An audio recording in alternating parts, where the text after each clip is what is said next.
Everybody, I'm going to call to order the February 16th, 2021 meeting for the Carroll County Planning and Zoning Commission. Can we establish a quorum, please?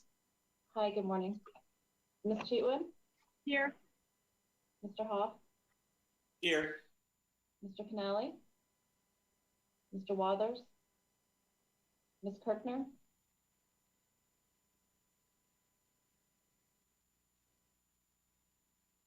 Here. Mr. Lester? Here. Mr. Gosnell? Commissioner Wham? Here. Secretary Eisenberg? Here. Ms. Chair, please let the record reflect that 5 members are present and we do have a quorum. Thank you. Let's stand for the Pledge of Allegiance, please. I pledge allegiance to the flag of the United States of America and to the republic for which it stands, one nation, under God, indivisible, with liberty and justice for all.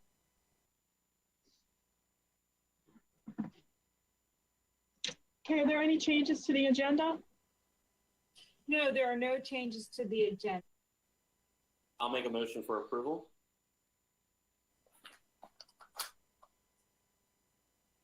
A second. We have a motion and a second. All in favor? Aye. Aye. Okay, we also have, moving on to number 5, the review and approval of the minutes from the January 19th and the February 3rd meeting. Any edits, changes?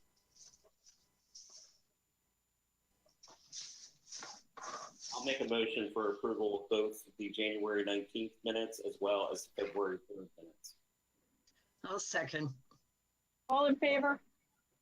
Aye. Moving along to the commission member reports. I do not have anything to report at this time. Commissioner, would you like to say anything? I've never met a microphone I haven't loved, Cynthia, so yes, thank you, and good morning to all.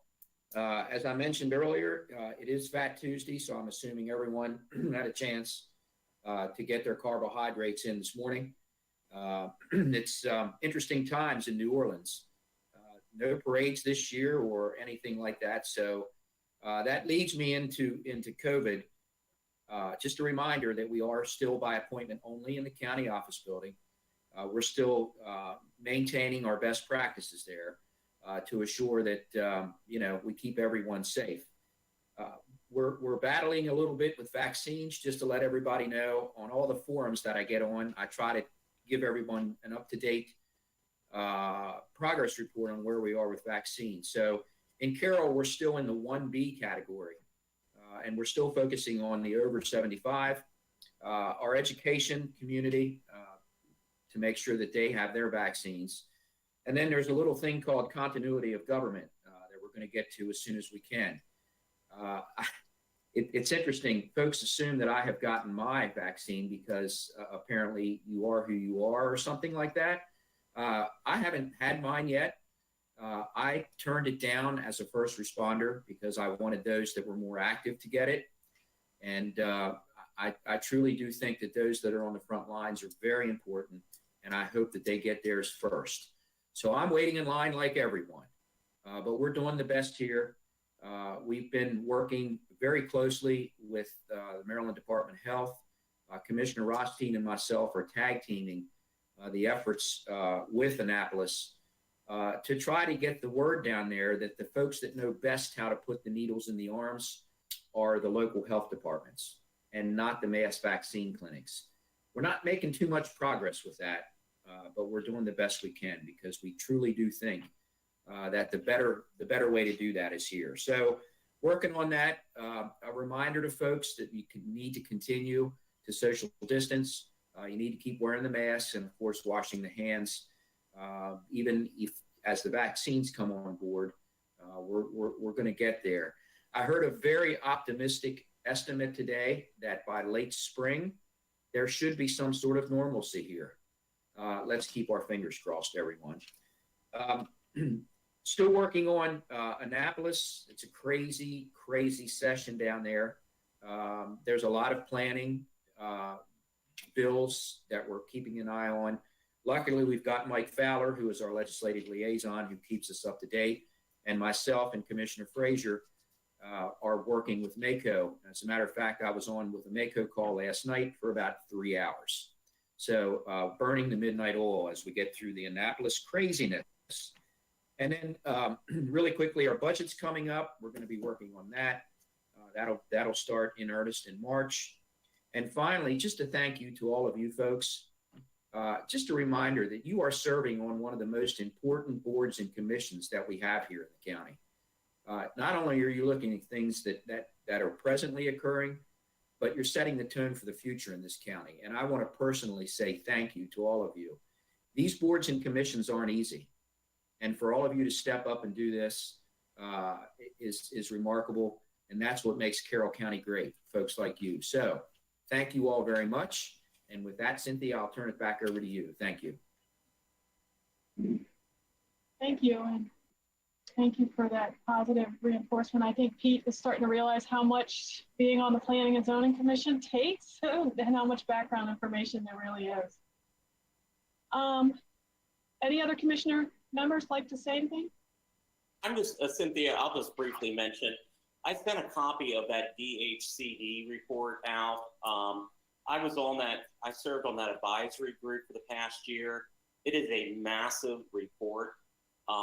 So, you know, when everyone gets a chance, please feel free to take a look at it. I think it's like almost 300 pages.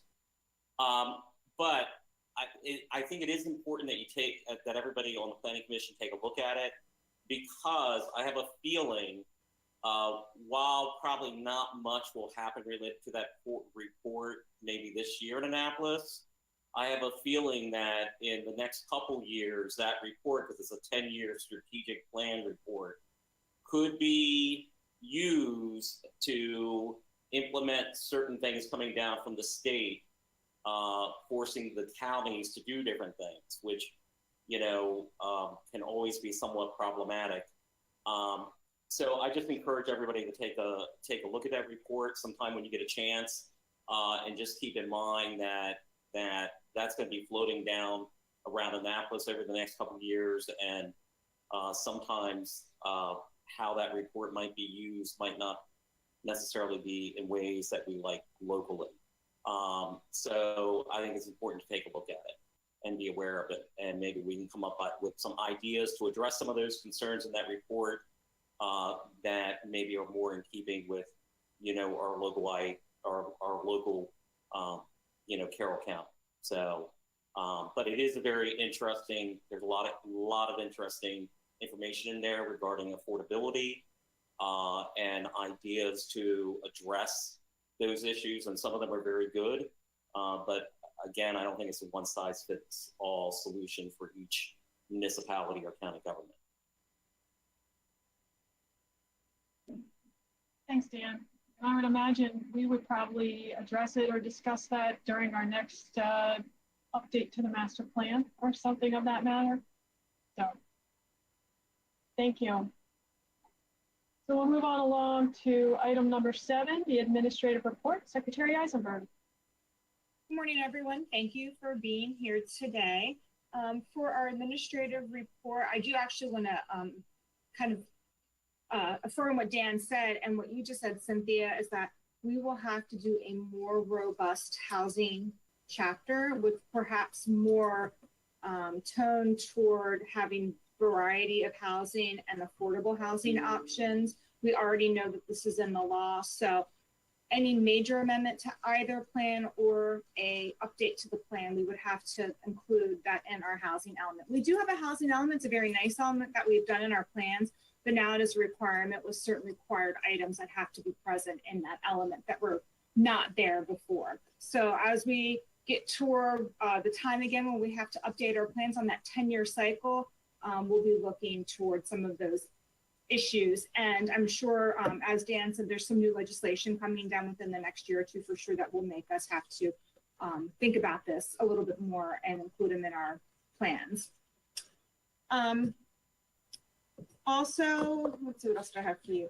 That's it, just regarding all of that. I do want to let you know that Laura Matthias is on the line right now, and she wants to introduce her new staff to development review. So as you know, when Clay Black left, Laura Matthias moved into the Bureau Chief role for development review, and she hired someone to come in and join their team to kind of now fill that gap that was left.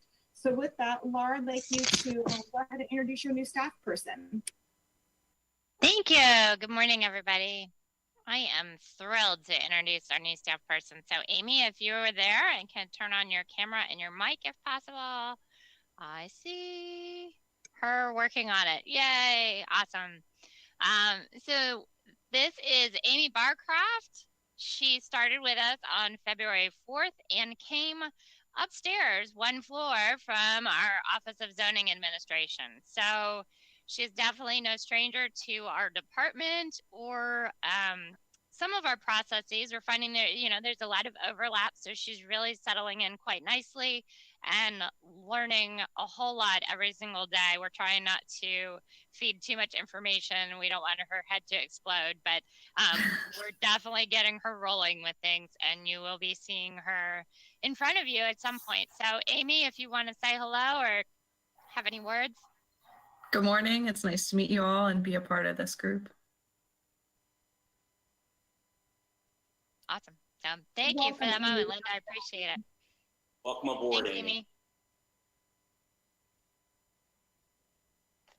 All right, so next, Laura, don't go anywhere. You said you had one extension for this month that you'd like to bring to their attention. Thank you. Yes, thanks, Linda. Perfect. So we have one extension over the past month. It is a 7th extension for the Hurd property and amended plat of Lot 1 Buckman Ridge. This is a 5 lots subdivision. It's in election district 8, and they requested just the 1-year extension. So they are moving forward with that. Thank you. All right, thank you, Laura. And next, I have Hannah Weber with BZA cases for this month. Hey, Linda. Yeah. Linda, just a quick point for Laura. I did this with Clay when I was on here before. If she could also include the commissioner district that the properties are in, because folks have no idea of the election districts in most cases. So if you could tag that on there too, that gets people a little bit more zoomed in to the exact location of where these places are, Laura. Thank you. And thank you, Linda. Absolutely. No, thank you so much for mentioning that. We appreciate it. Yep. Thank you. I'll do that starting next month. Thank you. Okay, if there's nothing else, there are 2 BZA cases for the January 23rd and 24th hearings. The first one is case 6299. This is a conditional use for a vehicle service center on 15 acres. This is located along Stone Chapel Road in the I-2 zone. This was found to be consistent. And the next case is case 6301. This is a conditional use for a commercial kennel on 48 acres. This property is located along Falls Road in Millers. This is located in the ag zone, and this was also found to be consistent. And starting next month, I can include the commissioner district as well. And the Millers one, obviously, Commissioner Wance is in your district, and I believe the Stone Chapel is in Commissioner Fraser's district. Yeah, it's in Westminster. Yep. Thanks, everybody. Thank you, Hannah. I have nothing else for my administrative report today. Thank you. Okay, thank you. Moving on to item number 8, the FY22 preliminary recommended CIP and bond authorization discussion. So this is a continuation of our presentation that we had at our last meeting. And with us today, we have Deb Effingham. Ted Zaleski had a scheduling conflict and was unable to join us. In the meantime, I also did prepare a draft for your review. Actually, I sent a subsequent revision to it last week. Laura Matthias had a couple suggestions that I thought were appropriate to add because development review projects in the actual pipeline in the Freedom area that some of these projects could have some issues because of infrastructure that is available to move those projects forward. So she wanted to make you all aware of that, especially the Nellis Acres property, that traffic studies did kind of indicate that there could be some issues at that intersection. So she just wanted to bring that to your attention, since that was something recommended in the budget to do Ride Narrow Lane. So with that, are there any additional questions that you have for Deb regarding the budget and any discussion regarding the letter? I have a comment or two. I thought the revised letter is very good. I know that Jeff had a lot of concern about it, and he replied via email that he was comfortable with it. And I think the letter is fine at this point because it does say that it's consistent, which I think is important from a budget standpoint, from a county commissioner standpoint. But it also does point out some of our concerns from a long-range planning standpoint, particularly with some improvements that we really feel are needed down in the Freedom area. So at this point in time, I feel pretty good about the letter, and I think it accomplishes the technical aspects of what we need to do, as well as highlight some of our long-term concerns from a planning standpoint. So I'm open to anybody else's comments, but I thought the letter's pretty good at this point.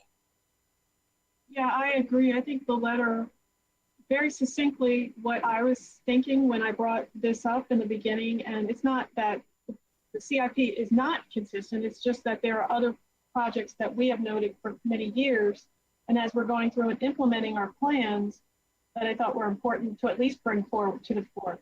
So I agree. Yes, I think the letter says what we wanted to, and I think it's good. So I'm okay with it. Yeah, I agree with the revision as well, and I would move that we approve the letter. I'll second. All in favor? Aye. Aye. Aye. Okay, great. Well, that was good. So what I will do, Cynthia, is we will get you a final version of the letter for your signature, and then we will send it to the commissioners and also budget and management as well. Okay. Thanks, Deb. Thank you. Okay, that was, well, I think because we had the discussion last Wednesday night, I think that was pretty much very helpful. Thank you, Linda, for that. Moving on to item number 8, our concept site plan S170043 Westminster Lawn Service. Thank you. I'm back. If I could please screen share control room. Thank you.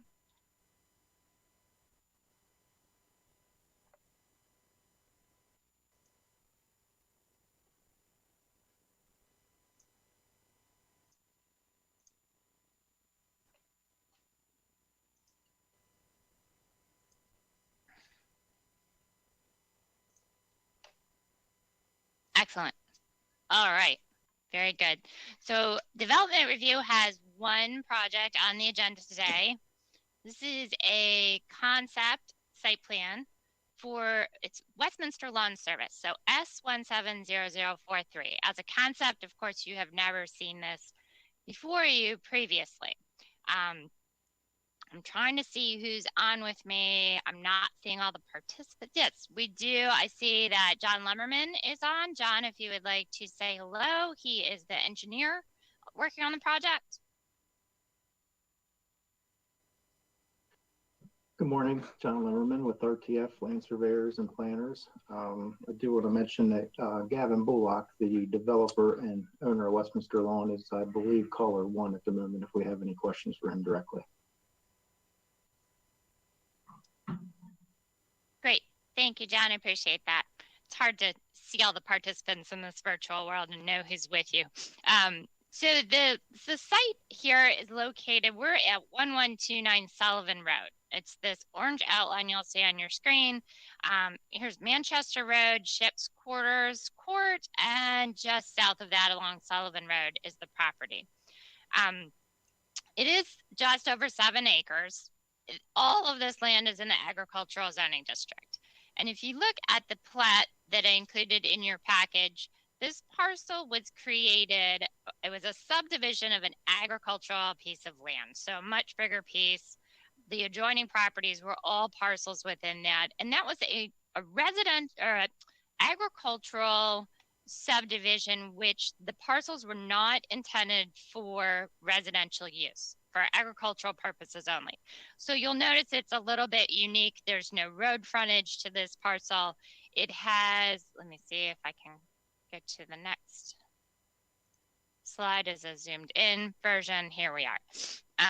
So there's no frontage. It's fully landlocked, as the term may be, and has a right of way over the adjoining parcel, which was also part of that subdivision, to come out to Sullivan Road. So we're over 800 feet from this property to Sullivan Road. Okay, I have included the next couple slides what that looks like from the road. So these are from Google Earth. Of course, there's an existing sign because this does have an existing business on the property, which I will talk about in a minute.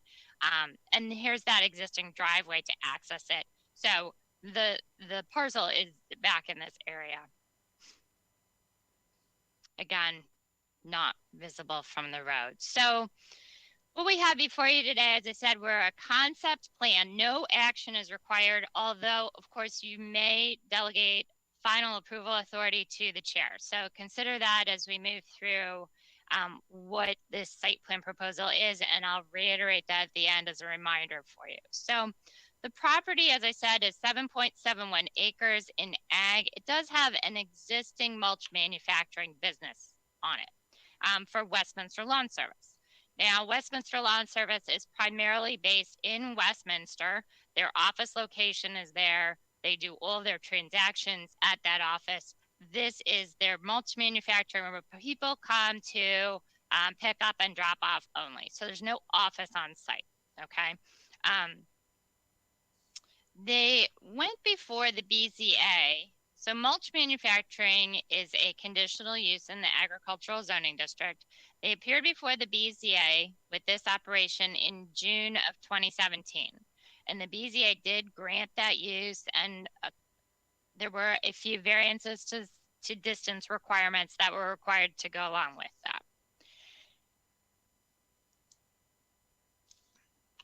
The existing structures on the site, there's a nice photograph here too. We have just structures that relate to the business that's going on. A topsoil storage building, there's a shed, concrete storage bins to contain the materials. And then you'll see that the areas, it probably showed at best in the aerial photograph, the areas for the mulch manufacturing are depicted on this plan as well. There is that existing, that's an 8-foot high sign at Sullivan Road. Okay, we are outside of priority funding area, designated growth area, and outside of public water sewer service. Okay, so the proposal is to keep all of the existing structures and the mulch operation on site as it's being used, and to bring their site into compliance with all applicable codes and regulations following that BZA case. Okay. They did go before the technical review committee back in January of 2018. There was one citizen that signed in. It was an adjoining property owner who also made an appearance at the BZA hearing in support of the application. So for this project, we have stormwater management being addressed with grass channels, sheet flow, and dry wells. There will be a stormwater conservation area easement granted to the county. The forest conservation is being addressed with offsite banking. The plan is exempt from landscaping requirements as well as floodplain. And the final site plan, of course, will be tested for adequacy of public facilities in accordance with Chapter 155. So again, they're bringing their existing business operation, their site, into compliance with all applicable codes, following the BZA approval for the use on the site. There's no action required of you, but you may consider authorizing the chair to approve the final plan if you so choose. Laura, I got one question for you. when I was reading the report, it has an unusual condition about if the business is ever transferred, it has to be done to Laurie Bullock or David Bullock. I believe the intent is David Bullock. But just a note for whoever wrote the BZA decision, within the BZA decision itself, in one place it says Laurie or Daniel Bullock, and then in two other places it says Laurie or David Bullock. So maybe just let someone know, whoever prepared that it's a little bit confusing, and someone might want to make a correction to that decision, because on the second page of the decision, in the third paragraph down, it refers to Daniel Bullock as being one of the restricted parties to be able to convey the property to, or the business to, and then the other one says, in two other places, it then says David. So anyway, I just wanted to point that out for the BZA's edification, so they can maybe, correct the decision at some point.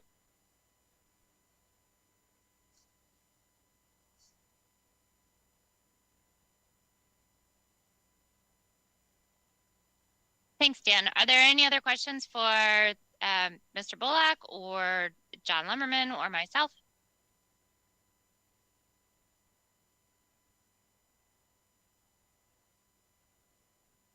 Okay.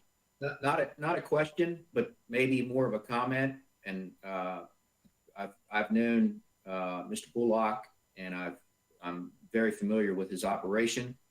I will say that he probably runs one of the most cleanest operations and efficient operations that I've ever seen in my life. And that's not easy to do when it comes to mulch. But my 2 cents, I think this is an easy one.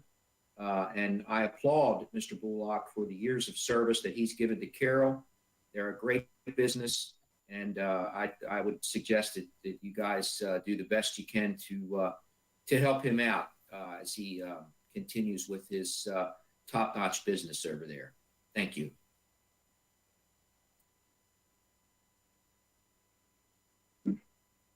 Yeah, I agree. It seems pretty straightforward. I mean, you can't even see the business from the road. I think many of us have probably driven by it many times. So any other comments for Laura? Questions? John, do you have anything to add? I mean, it's pretty straightforward. Is there anything else you have to add? The only thing we would like to request is that the chairman would have the authority to sign off on the final planning commission, because we've addressed most of the comments in the site plan process. We just have some final stormwater cleanup to do and some minor engineering comments to address, and that's it. So there's really no new construction related to the site plan, so that's all we would ask. Well, it seems like a very straightforward project, and relatively low impact. So with that in mind, with what John said, I'm going to go ahead and make a motion that we delegate final approval to the chair. I'll second that.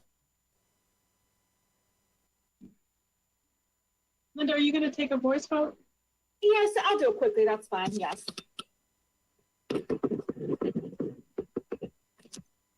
Okay, so we have a motion and a second. So I'm going to go ahead and take a vote. Mr. Haas? Yes. Ms. Kirkner? Yes. Mr. Lester? Yes. Please let the record reflect that 3 are in favor and the motion carries. Thank you all.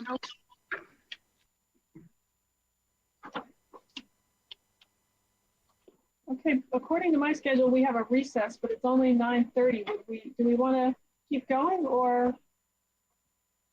I'm fine with I would suggest that maybe taking a recess between 11 and 12, just because there may be callers on the line for the community solar text amendment, if that's okay, Madam Chair. that. Sounds reasonable. Yeah, that's what I was going to say. Okay, so we'll go in and then change the agenda to have a recess between 11 and 12. Perfect. Okay, Thank you. Moving on, we'll move to the comprehensive rezoning, the residential text discussion. So today we'd like to have a discussion with you for the residential text. As you recall from our last meeting, Mary Lane introduced to you all the work that's been done and the timeline moving forward.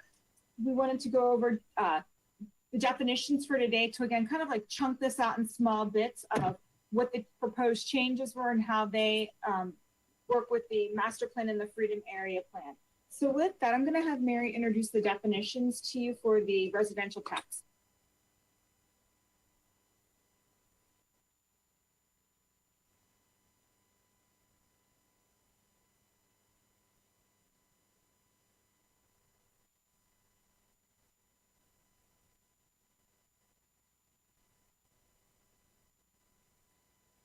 Mary, we can't hear you. So you may have to go to the wheel.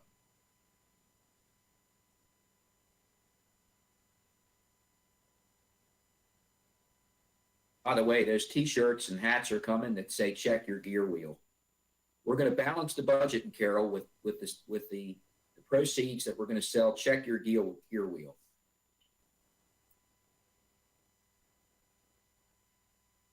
And Mary, you're going to share your screen. I can have control room. Matt, if you can give Mary the ability to share her screen. Her mic's showing up as on, but Yeah, we still can't hear you. Oh, okay, good.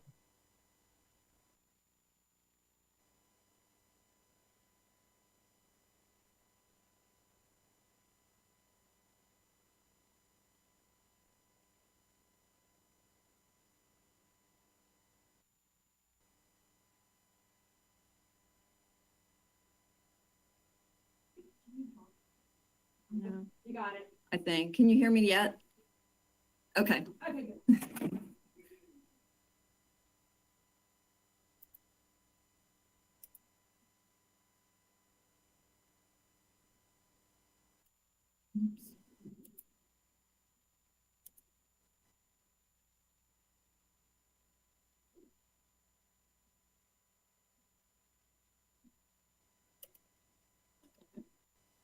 I apologize. I'm having trouble keeping my shared screen up. Mary, if you want to tell me where it is, I'll pull it up and share my screen and I'll go through it for you. Oh, you got it. Perfect. Okay, we're good.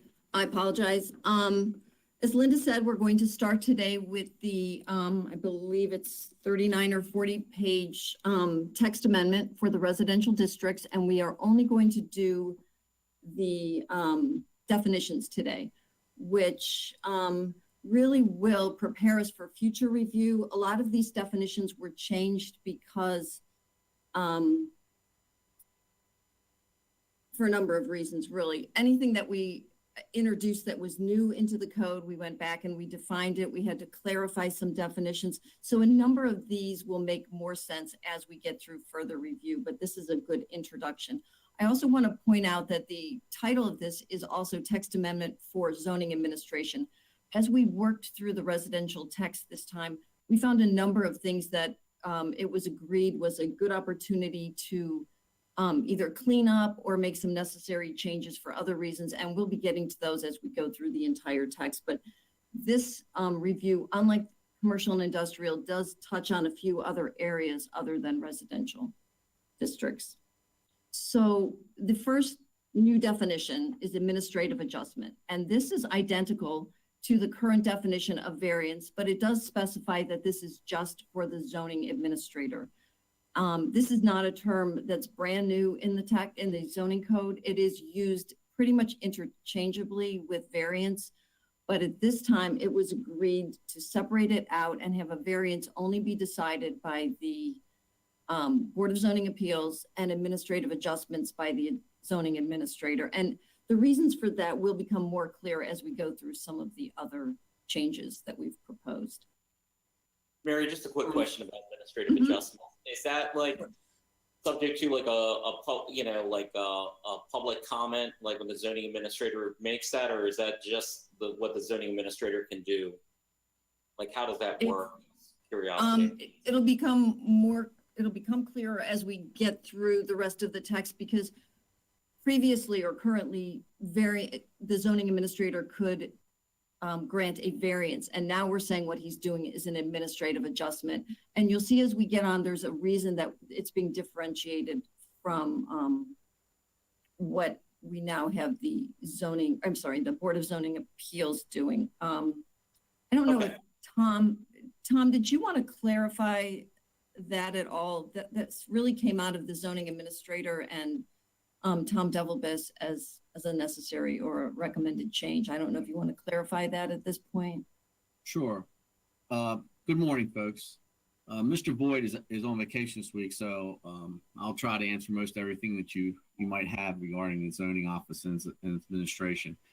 What we found with the zoning office is that they're handling an inordinate amount of cases related to setbacks, mainly setbacks.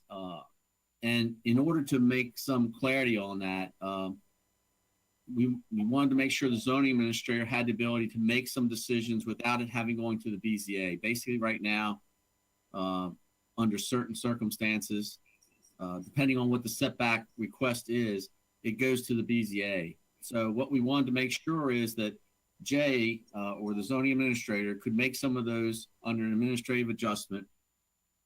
And if anybody objected to it, then they could appeal it to the Board of Zoning Appeals. And what we're trying to do is reduce the workload to the Board of Zoning Appeals on very minor things like, a few feet of setback adjustment, and place it more within the zoning administrator's purview to make those calls. If anybody is aggrieved by that, they certainly can go to the Board of Zoning Appeals and appeal that decision. So again, what we're trying to do is reduce those minor instances of things that are going to the Board of Zoning Appeals automatically and having them decided more at the zoning administrator position. But again, it can ultimately be taken to the Board of Zoning Appeals should anybody be aggrieved. Does that help, Dan? Does that clarify something? Yes, Tom, that does. And that makes a lot of sense to me. I think that's a good idea. All right, thank you. Okay, the next new definition is animal unit, which is a unit of measurement for equivalent number of livestock, not fowl. And there's a reason, as we'll get to later, why it does not include fowl. And it basically equates, it's either one horse, cow, mule, or similar size livestock, 2 ponies, etc. You can read it for yourself. And the reason that this is being differentiated at this point is because we have defined private stable differently, and private stable is an accessory use in the residential districts, and it used to be very general in that I believe it allowed 5 animals of any type. And as we further refined that accessory use, there was the need to further refine the type of animals that would be allowed as this is not for agricultural, this is for an accessory use on residential land. Mary, again, I think, yes. With the breakdown of the number of different types of animals, I'm assuming that a lot of thought went into that as far as, and maybe that has to some of the thought process of the impact of certain types of animals. Is that how that came about? Yeah, I'm going to refer that to Brenda. I think Brenda's also on this call at this point because she did all the research on this, and this was thought out for a very long time. So there is a very good rationale for the way this was made. Okay. Brenda, are you on the call? Yes, I'm here. Sure. This is a method that's pretty common among a lot of jurisdictions where it's based on, as Dan said, partially on impact, but also on size, which you can kind of tell by looking at the list there. And it's essentially a way for zoning inspectors to be able to, more easily enforce the zoning code without, making it a little less subjective and more objective. So yeah, it's kind of based on the size and impact together. Okay, thank you. Yeah, maybe if I could add just a little bit more clarity to it, because as we get back into it, you might have some more questions and maybe I can address a few of them right now. Basically, what we had prior to this and what we actually implement right now is more or less a zoning administrator's determination of animal units and the number of animals that are allowed on property. And that's become very problematic for us. there's nothing actually in code that defines this animal unit or how many are allowed. And believe it or not, we're getting a lot more of these complaints. A lot more people are having these types of these animals and having them on properties that are smaller and smaller in size. We're getting a lot of neighbor conflicts with them, and we don't have anything in the code that quantitatively addresses this issue. So what we're trying to do now is incorporate that, as Brenda said, using what we've been able to research around the country. And it actually varies tremendously. I think Brenda could tell you. It varies tremendously depending on where you're at in the country. But it's become very problematic that neighbors aren't happy with each other's practices of keeping animals. And so we are trying very hard to walk that fine line between neighbors. Jay and his folks do a credible job doing that. But this is actually being suggested or proposed to actually support them and provide them with what they need, i.e. code, to actually implement what we're trying to do basically without code at this point in time. Tom, but you guys feel very comfortable, because I have no conception of whether these numbers make sense, but from your research and from a staff standpoint, you guys feel very comfortable with how you broke down the different units for the different type of animals. Absolutely, Mr. Huff. We've looked at this very closely and going back and forth with things, and I think we've landed at a pretty good medium. Now, we'll see as it moves through the process here, through your process and ultimately to the commissioners, what feedback we get from the public out there. But yeah, we think this is a great starting point. Absolutely. Okay. Okay, the next definition that we are changing is just a simple clarification. I would probably call it more of a correction, which is apartment currently references two family units as in addition to multifamily, and this is basically just a correction. As far as deleting apartment building, that term, it might have been at one time, but it is currently not referenced at all in Chapter 158, so it is not necessary to be defined. Excuse me, cottage industry, you're going to see a number of similar definitions being changed like this. This is currently one of the specific accessory uses permitted in the residential districts. And most of them were written this way, where in addition to defining them, which is the first sentence, it also talked about all the requirements, and that's within the definition. That's not really good zoning code practice to do that. So really, these requirements were simply relocated to a new section. You can see on this 158.075.2, which we'll get to not today, but at a later time, where they're relocated with all the other residential accessory uses and their requirements. And it's much easier to read, much easier to find. I will point out that although they were relocated, one of the requirements was dropped, and that is that it cannot generate traffic, parking, sewerage, or water use to a greater extent that would normally result from residential occupancy. And this was dropped in this definition, as well as I believe one other, because it's really not enforceable. We had long discussions amongst ourselves about what we would consider what would normally result from residential occupancy. That's quite varied. So this was felt to be too subjective and not enforceable, but the rest of the requirements that you'll see that are being struck out as we go on to the next page as well are not really being struck out. They are just being relocated to the new section. Are there any questions about that? Okay, for curtilage, again, this is not necessary because it is no longer referenced anywhere in Chapter 158, so it should not be defined.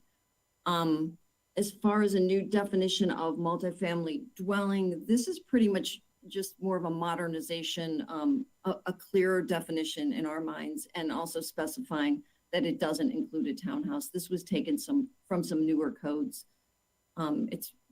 I would consider it just a clarification, though. It doesn't change anything as far as what a multifamily dwelling actually is. Again, fowl is also similar to when we talked about livestock. This is necessary because we have a new accessory use for the keeping of fowl. I think Tom touched on it earlier that We're seeing more of this in some of the residential properties as accessory uses. And I think this is a nationwide trend. So this needed to be defined so that it could be regulated in a better way than it's currently being done. Are there any questions about that? Okay, home occupation is similar to cottage industry. We really just moved all these requirements to a new section 158.075.2. Again, it'll be easier to find. Is a home occupation basically, it feels like it's a less intensive use than what a cottage industry would be? That's the vibe I'm getting from reading the definition? Is that? I believe a cottage industry is manufacturing or assembly conducted by a member or members of the family. So this is different. This is. Gotcha. Okay. Gotcha. Okay. Gotcha. And again, all this struck out language is not really, it is simply relocated to a new section. Okay, for commercial kennel, this is the major change to this, or the only change to this, is expanding that it's not just dogs, it's any domestic household pets of any age. And this is because it's a commercial operation either way, regardless of what is being sold or bred or bought or let for hire. So this was expanded to include all other domestic household pets. This is somewhat of a major change that Tom might want to touch on a little bit at this point. We are striking private kennel from the code altogether because it will no longer be regulated in this chapter. And there's several other sections that are impacted by this, but basically the zoning administrator will no longer be responsible for complaints regarding the number of dogs being kept on the property. Tom, did you want to expand on the history of why we're proposing this change? Sure. From a commercial kennel standpoint, that is a commercial operation. I mean, I think that's pretty clear to folks. You know, when you're breeding dogs or some type of other animal and you're breeding them for a profit to sell and all, that's a commercial operation, which very much we feel falls within the zoning purview. You know, we can require a site plan to make sure everything's addressed from a commercial standpoint. When you're talking about private kennels, that's a whole different issue. You know, a private kennel can include at this point in time, you know, 3 dogs, more than 3 dogs. So you can have 3 dogs you keep in your house as pets, and they are considered a private kennel. This all becomes pretty problematic for us in trying to both administer from a regulatory standpoint. And the other issue is, you know, just what are we regulating? And so over the years here, we've been problematic for us. Most of the time we get referrals from the Humane Society to actually implement this because we don't even know they exist because they're just people keeping their own dogs in most cases. So what happens is, you know, they're sent to us from the Humane Society to actually implement this. And we've had issues with neighbors on this. You know, when somebody's trying to keep 3 or 4 pets, neighbors come out and object to it. Well, it's their own private animals. So how are we supposed to deal with that from a zoning perspective? So I think where we've landed on this is that we are not going to regulate them because we don't really have a means to regulate them. You know, what is a good kennel? What's a bad kennel? You know, how do you deal with that? And the issue too is if there are issues of barking or mistreatment of dogs and all, that is a Humane Society issue, not a Carroll County zoning issue. So again, we've elected to suggest or propose that we remove the private kennel requirements under zoning as being very problematic and almost impossible for us to enforce, and keeping the commercial kennel side of it. Tom, can I just get a little bit of clarity on this? I understand kind of the problematic aspect of how it is right now, but I guess from a resident standpoint, if I'm living in the residential zone and I live next door to somebody who has 7 dogs, and, you know, quote, they're my pets, but it's creating a lot of disturbance and otherwise to the community, especially in a residential area. If we don't address it from a zoning standpoint at all, how does that issue get addressed successfully? Because I'm a little bit concerned about the idea that in the residential zone, that I could just have however many, particularly when it relates to dogs, obviously, however many dogs I want, and as long as I can consider them, quote, my pets, Yep. you know, I could have 10 dogs. And so I got a little bit of concern about that. So tell me why I shouldn't be concerned about that. Well, you could be concerned about it, Mr. Huff, but right now you could have that, and there's nothing we could do about it other than just label you as a private kennel. There's nothing that we can do. Now, if those dogs are creating a nuisance by barking and all, we can refer you to the Humane Society, who they have very specific language in there that indicates that if there's excess noise generated by, and actually it's any animal, that they can address it through their code. But we don't have any code that says, you know, barking, excessive barking is not allowed through zoning. We have nothing really that has in our zoning code that regulates these private kennels, other than the fact that you're supposed to come in and designate it as a private kennel. So I'm not sure, you know, right now we can't do anything. And Well, I'm not sure how we would do that. Tell me. Well, I don't know. I think it's a concern that some people would have, and Yep. like if you define somebody having more than X number of dogs as being a private kennel, then potentially you could have some zoning enforcement related to that. I understand it's problematic, but and we can get into that more later because we're just going over definitions today. But I do have some concerns about the number of dogs that somebody can keep in a residentially zoned area, and how to address that in some manner. Because the idea that somebody would be living next to me in a residential zone with 10 dogs and they can simply say, well, it's, you know, it is a, you know, my domestic pets, is highly problematic. I understand. I just don't know how we would address it. And again, we deal with that right now. We've had several instances where we've been called to houses and they've had 8 or 9 dogs inside their house. They're all their pets.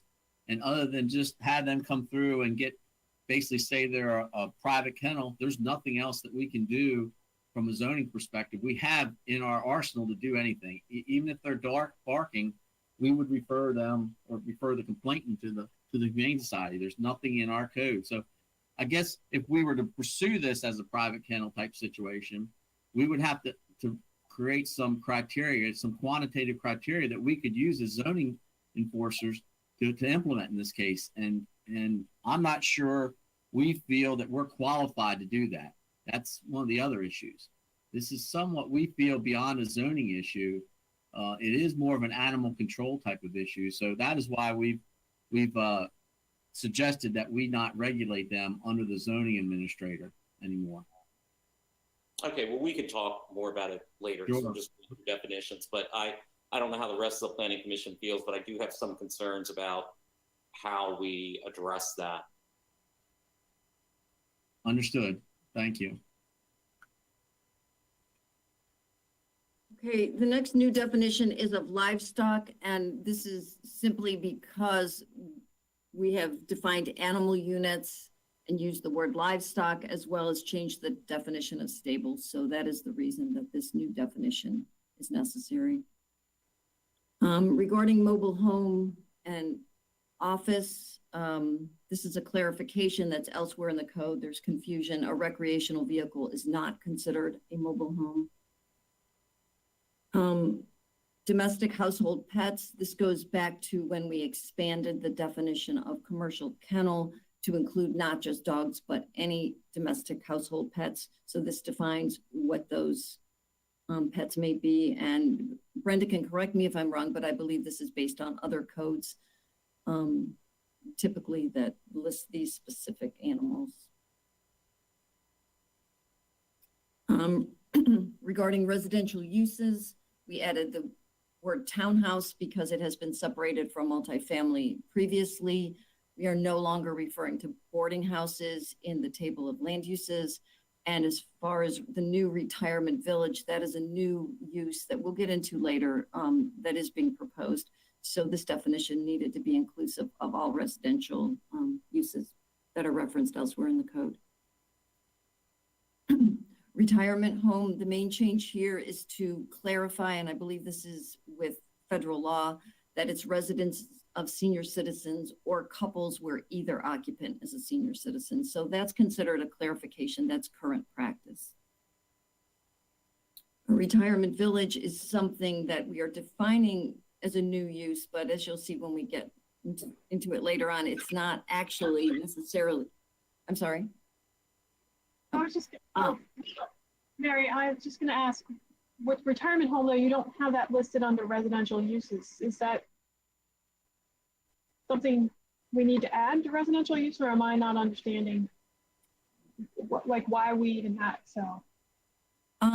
No, that's it probably should be. I mean, it's part of a retirement community at times, but for clarification, that should also that should have been in there all along. I think I'll look through. I can't think of a reason why it wouldn't be. So yes, thank you. That should probably be added. Thanks.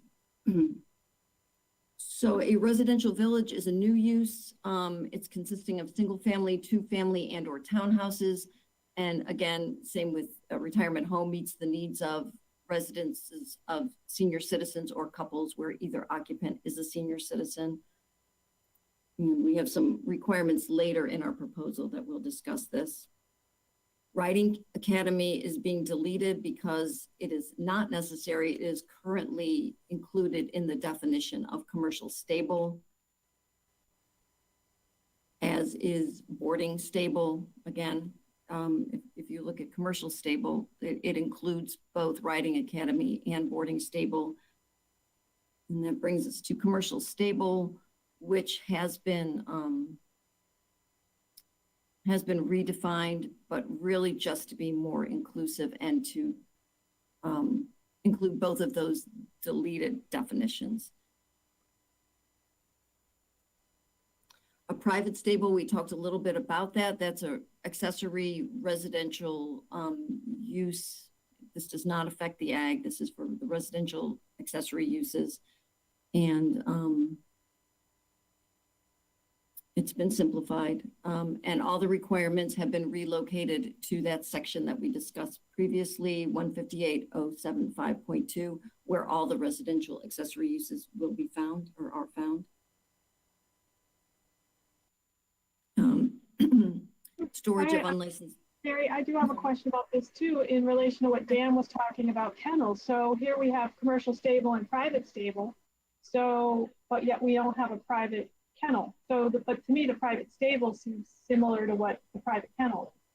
We're still talking animals that are for their personal use too. So,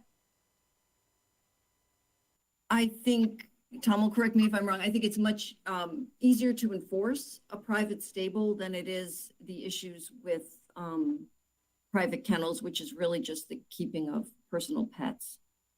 So I think this is a little bit different, especially in residential districts, because the keeping of these types of animals is different than the keeping of personal pets.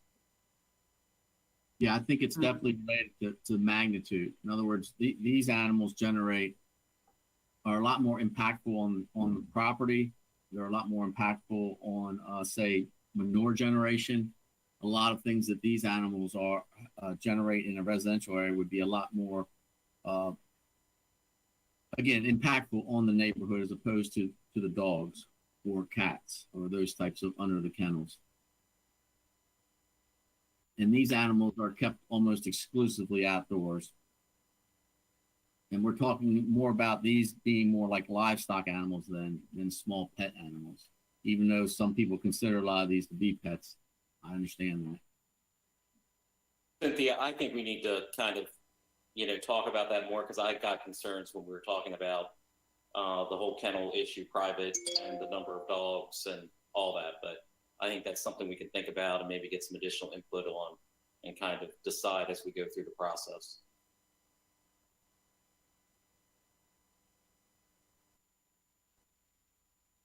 Okay, again, the unlicensed motor vehicle definition is simply being corrected for inconsistency. Temporary and seasonal uses and temporary uses, these definitions are not necessary because they're really not defining anything. The actual discussion of both temporary and seasonal uses and temporary uses is found in those sections later on. The townhouse definition has been updated to eliminate that it's part of a multifamily dwelling and to really modernize it and talk about how it's not a party wall, but a continuous common wall.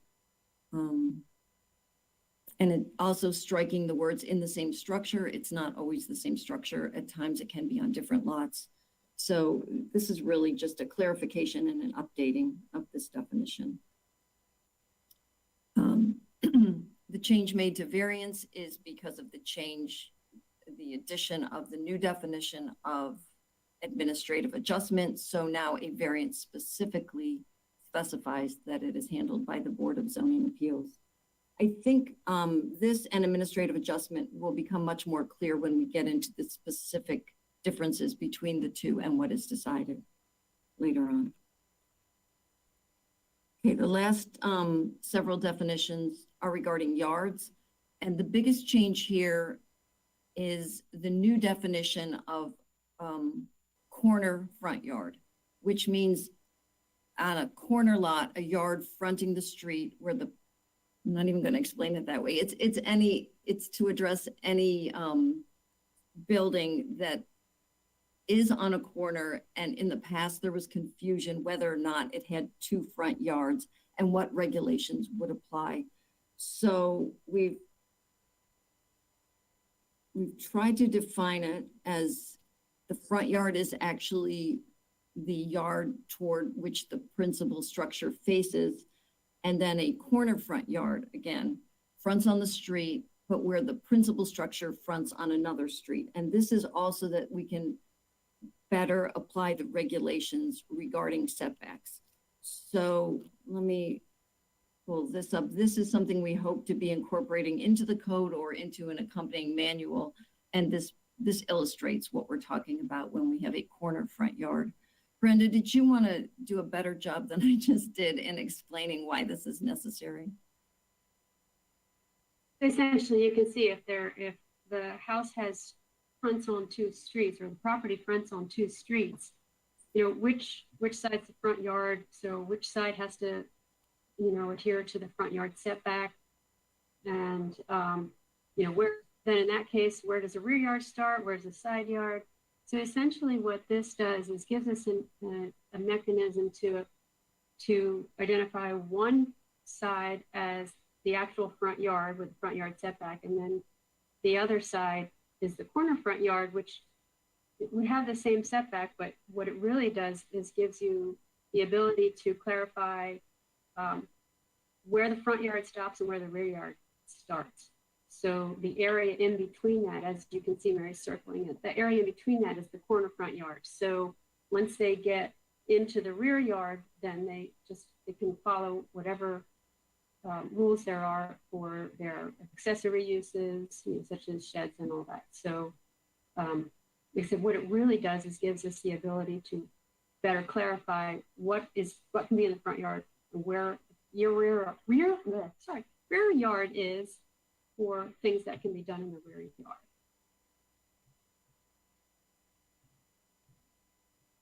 Okay, are there any questions on any of those definitions? And again, they're simply the definitions. The requirements and the changes that we're proposing will be coming later, will be reviewed later. I'm good with the definitions.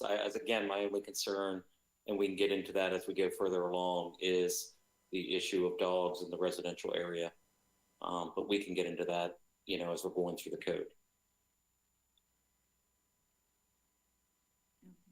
Well, then the next time that we review this, which I don't believe is our next meeting, but the following meeting, we can move on to some of the next sections regarding zoning enforcement.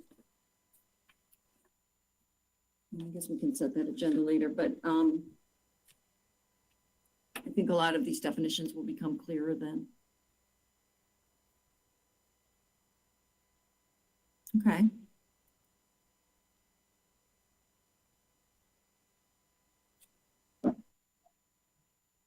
Thank you, Mary. Interesting. So, some of the changes to the definitions. So if nobody has any other comments, questions, Linda, did you want to say anything before we move to recess? So our next meeting is March 3rd. We will not be talking about the residential text, but we will bring it up at our next scheduled March meeting. We do have a full agenda for the March 3rd meeting, but Mary will be unavailable to attend, and I want to just keep that continuity and having her present the next step of the residential. Okay, so with that, our next item, we're going to take a recess. I have around 10:05. Take about 10 minutes. Give us till about 10:15, quarter after. At this time, if anybody would like to call in to provide any public comment for the community solar zoning text amendment, please do so at this time. And I'll see you in about 10 minutes. Thank you.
we're going to move on now to our item, the discussion of our community solar zoning text amendment.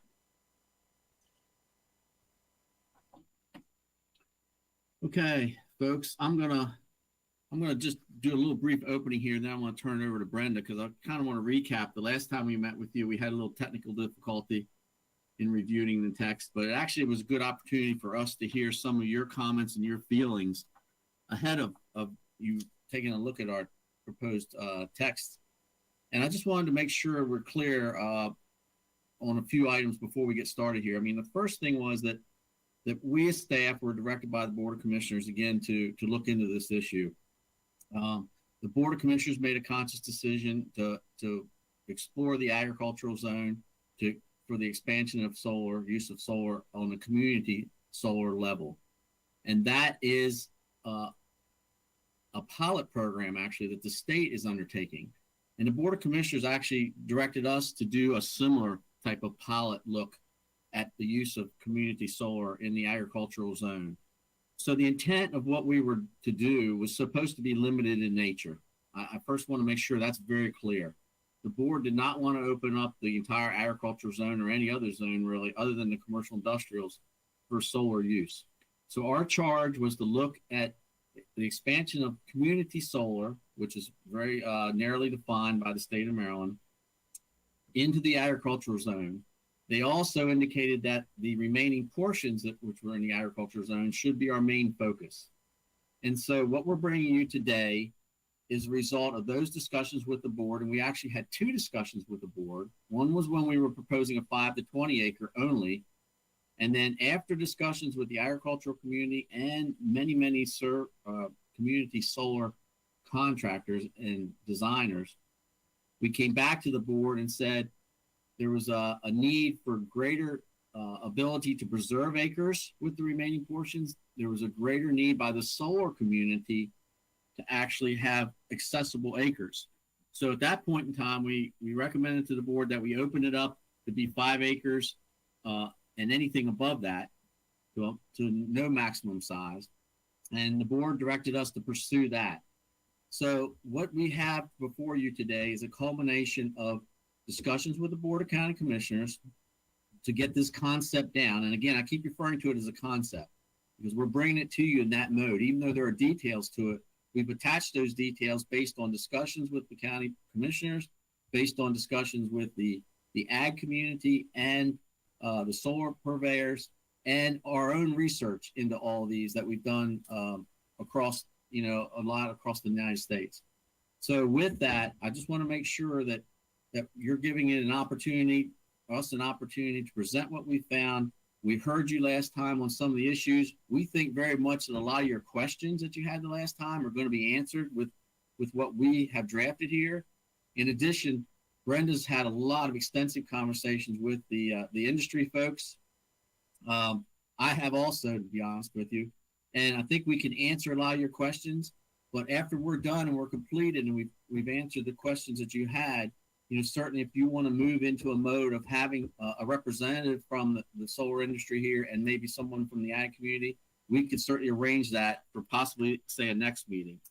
But I'm hoping that we can answer a lot of your questions at this point in time, a lot of your concerns with what we've got drafted. So with that, I'd like to turn it over to Brenda and have her review what we've got drafted. Tom, I just wanted to add in one thing real quick before Brenda starts, just to clarify where I'm at from last meeting, because I think some people might have misconstrued where I was coming at. My biggest concern when we were going over this last time is simply not having had the text to review ahead of time. I will say I'm very much predisposed to figuring something out related to solar, this community solar. I think it's a good idea. I do have concerns, obviously, exactly how we do it, but I'm very open to it. So I just want to make sure that everybody understands. I wasn't trying to imply like, oh gosh, it's a horrible idea. I don't think it's a horrible idea. My biggest concern is I didn't want to get into the text just because it was an error that we hadn't received the text ahead of time. And I just like to review things in detail before we start kind of going through it. So just to clarify where I'm coming from. Absolutely. Thank you.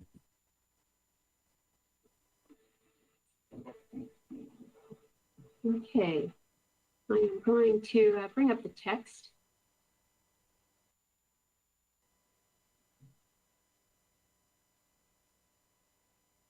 All right, I assume you can all see the text.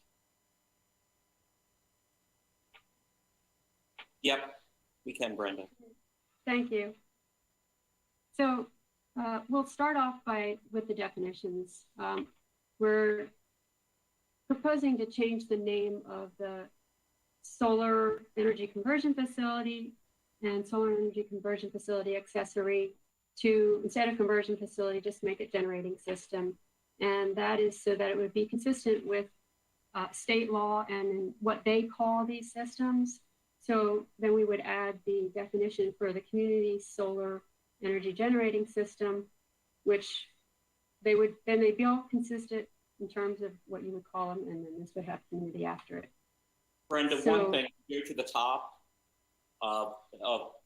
go scroll back up. Where you say solar energy generating system, I think to kind of be consistent in how you're defining things, it should have a comma after that and say large scale. Because you're defining, solar, if you look at your kind of headlines, it's solar generating system. And then underneath is further definition. There's one that says accessory and one that says community. I kind of think it makes sense to maybe have a comma after the first one where you are right now and say large scale in keeping with the definition, because it's a little bit confusing.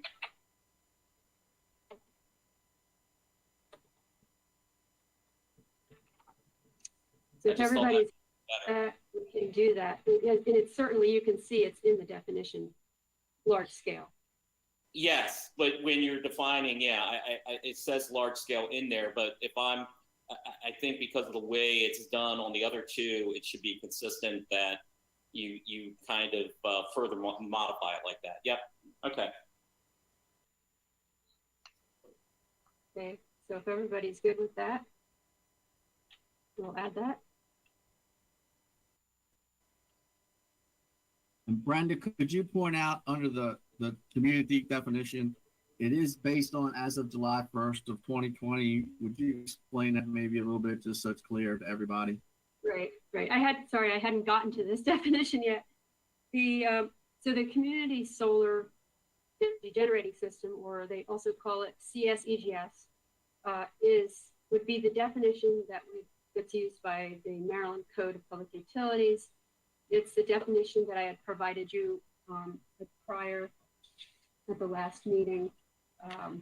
2 or more subscribers connected to the grid, same electrical service territory. Currently maximum of 2 megawatts. Owner can be pretty much anybody. So it would be that definition, but we're specifically using the date as of July 1st, 2020, so that if the state changes the maximum amount of megawatts that can be generated on a community solar system, that ours is still at 2 megawatts, and that gives the county and the commissioners the choice whether they want to increase it if the state does. So if not, then it stays at 2 megawatts until we decide to change it at the local level.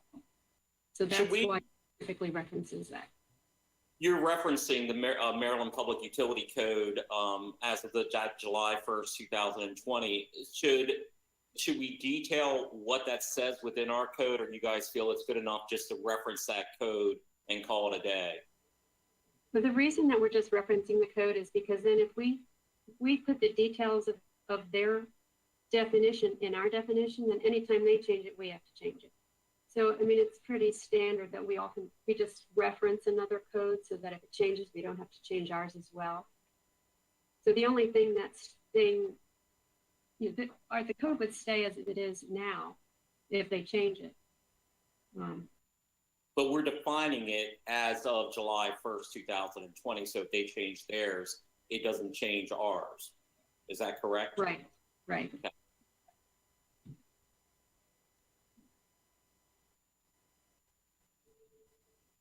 So I'll go ahead and move on. Before we actually get into the community solar changes, I did want to point out that there were some other changes that were made that were more either administrative or commissioner requested.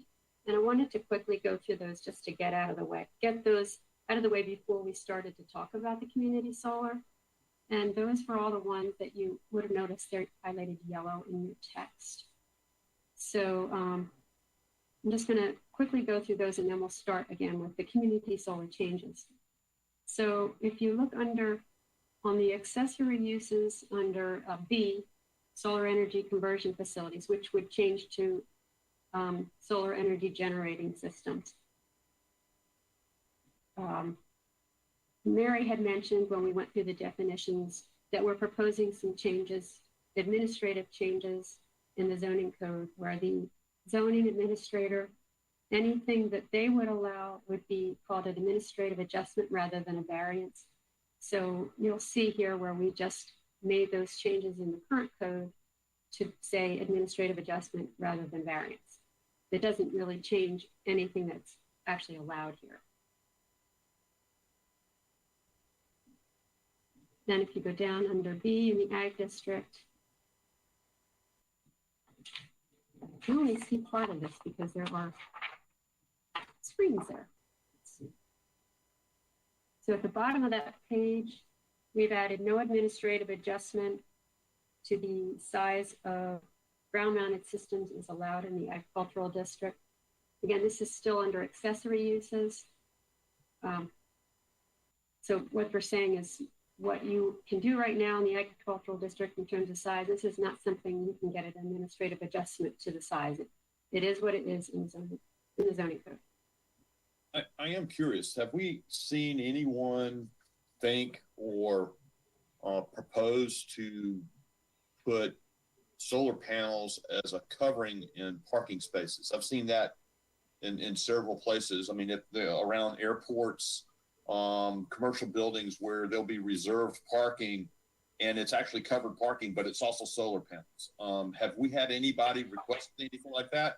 And do we want to anticipate something like that?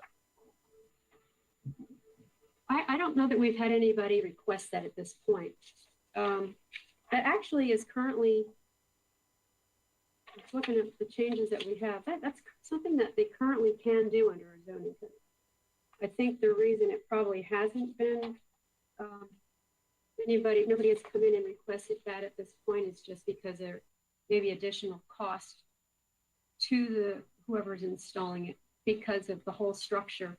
It would actually be considered like a parking canopy that you would put solar panels on top of. So I think it's more of a cost issue why it hasn't been pursued, but it actually is already allowed under our zoning code.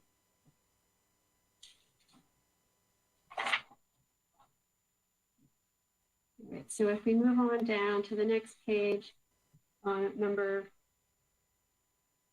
to the top of the page there, still under C. Again, just a change from the variance to administrative adjustment. Number 3, setbacks.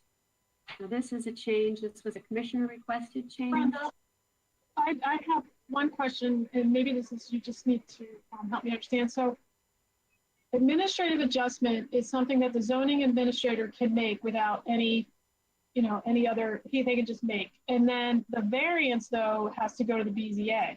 So do we have to still keep variance in there to make sure that they can't still take any adjustments to the BZA? So I understand we have no administrative, so Jay or the zoning administrator cannot just outright, but do we also still have to have variance so that they still can't appeal to the BZA? So the way currently the way that it's written, and even with this change, the zoning administrator can already allow up to a certain percentage of change without going to the BZA. So this is just kind of renaming it. So I guess what you're asking is they can't do an administrative adjustment, but can they request a variance is what you're saying? Yes, exactly. No, I wouldn't think so, but Jim, are you able to clarify if that's an issue?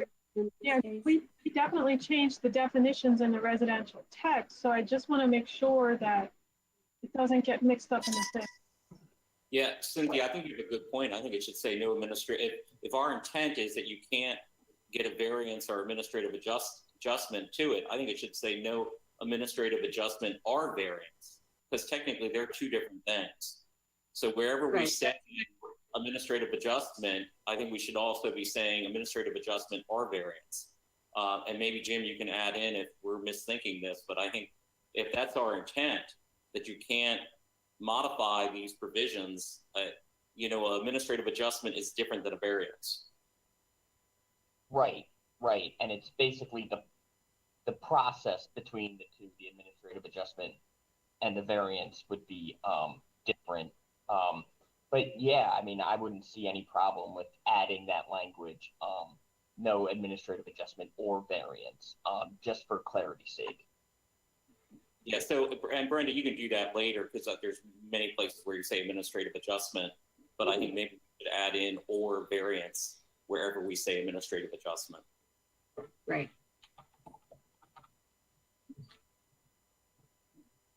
Okay, and that's a good point. Thank you for bringing that up. And I'll go ahead and add that back where we've already passed those issues as well. So under setbacks, we've added front yard to allow that these facilities can be installed in the front yard as well. Again, this was a commissioner request. The reason primarily is that we have a good number of properties where they have large lots. They're set, the house is set way back on the property, and having it in the front yard really doesn't have an impact that it would have if the house was set way up close to the road. So this request is to allow front yard, and then we did say no administrative adjustment to the front yard setback. So we'll say adjustment or variance.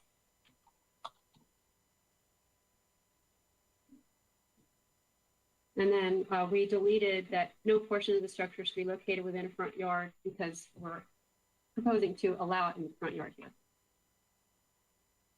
Because your point here, Brenda, is that on some agricultural properties, the house sits way in the back. And technically, I could have a 10-acre piece and my house is set on the rear acre, and therefore the 9 acres in front of me is all the front yard, and therefore I can't put in a solar facility. Gotcha. Correct, correct. So let's see, that moves us down Brenda, to... I've got a question on the same page that you just scanned past. And I apologize. I've been, reading my tail off since y'all appointed me to this. There are several documents that we have, and we're going through and we're revising them, where we say the system cannot unreasonably, we use the word unreasonably. And I guess this goes back in my days when I was in commercial real estate. I was coached to, it is our right as a community to be unreasonable, and we want to reserve that right. And so I'm just asking the question, why do we even put this word in here? To me, it should say the system cannot interfere. And,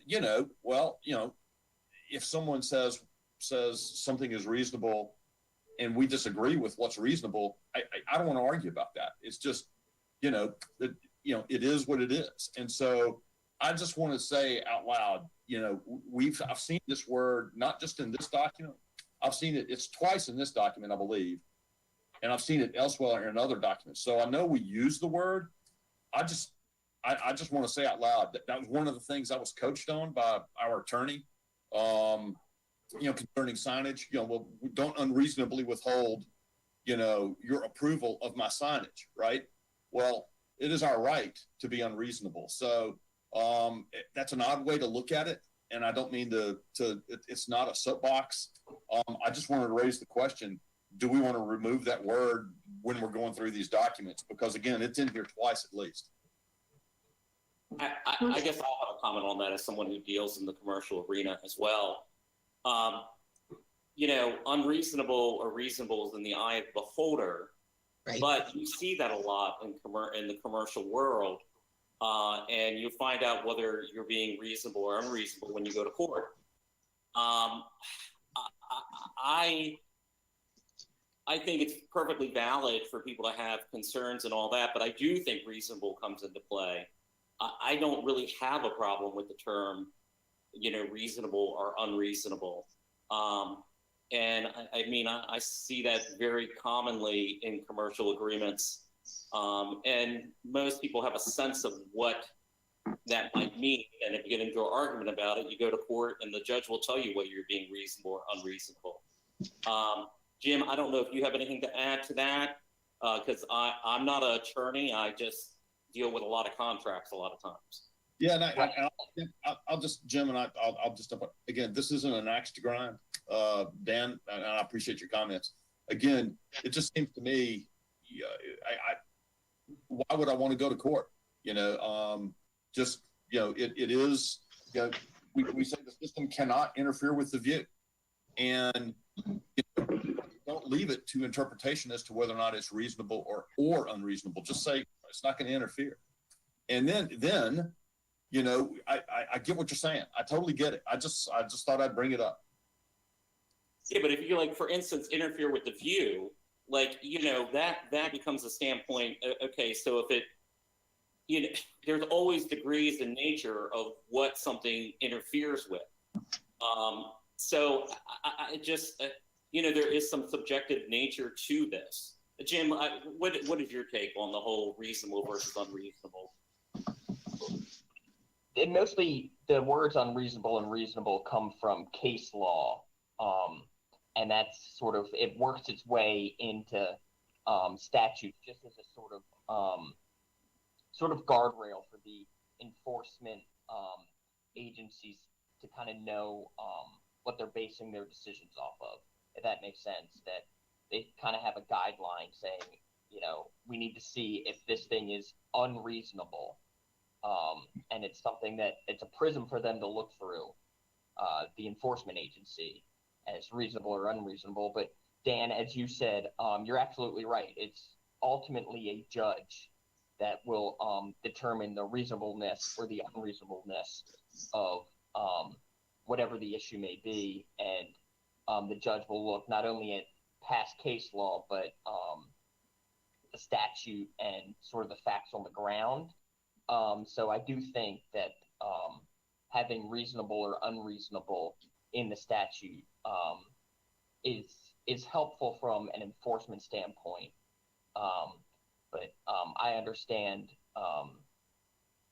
the other point of view there. I just think it would be wise just to keep it in there for now. But it's good point to bring up.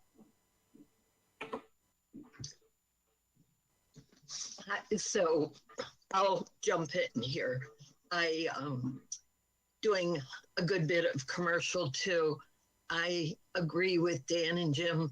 I think it is very subjective, but I think it does lend itself to having a rationale there. So I think it should stay in. Sorry, Peter.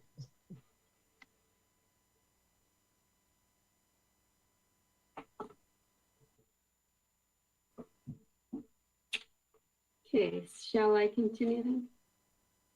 So the next item is something that we're just striking from what's in the existing code. And this is something that was originally put in there more as a kind of let the buyer beware, not as something that really had anything to do with the county or what we could enforce. But because it's not something that we can enforce or do anything, and it's really not to do with the county, it's between private property owners, we're proposing to strike it at this point. And that's, you know, if somebody wants to put something up on their property, what this says is if your neighbor decides to put up a tree and that blocks the sun rays to your solar facility, you know, that's a possibility. But be between those private property owners to have to come to some agreement that wouldn't happen. That's not something that really the county would be involved in. So we're proposing to strike it just because this is code and it really doesn't involve the county. Understand. So you're just saying it's not, you know, it's inherent in the situation, but it's not something that we need to address from a code standpoint. I get That's you. correct. So that's it for the issues that weren't related to the community solar. So we can jump back and go back to the community solar changes now.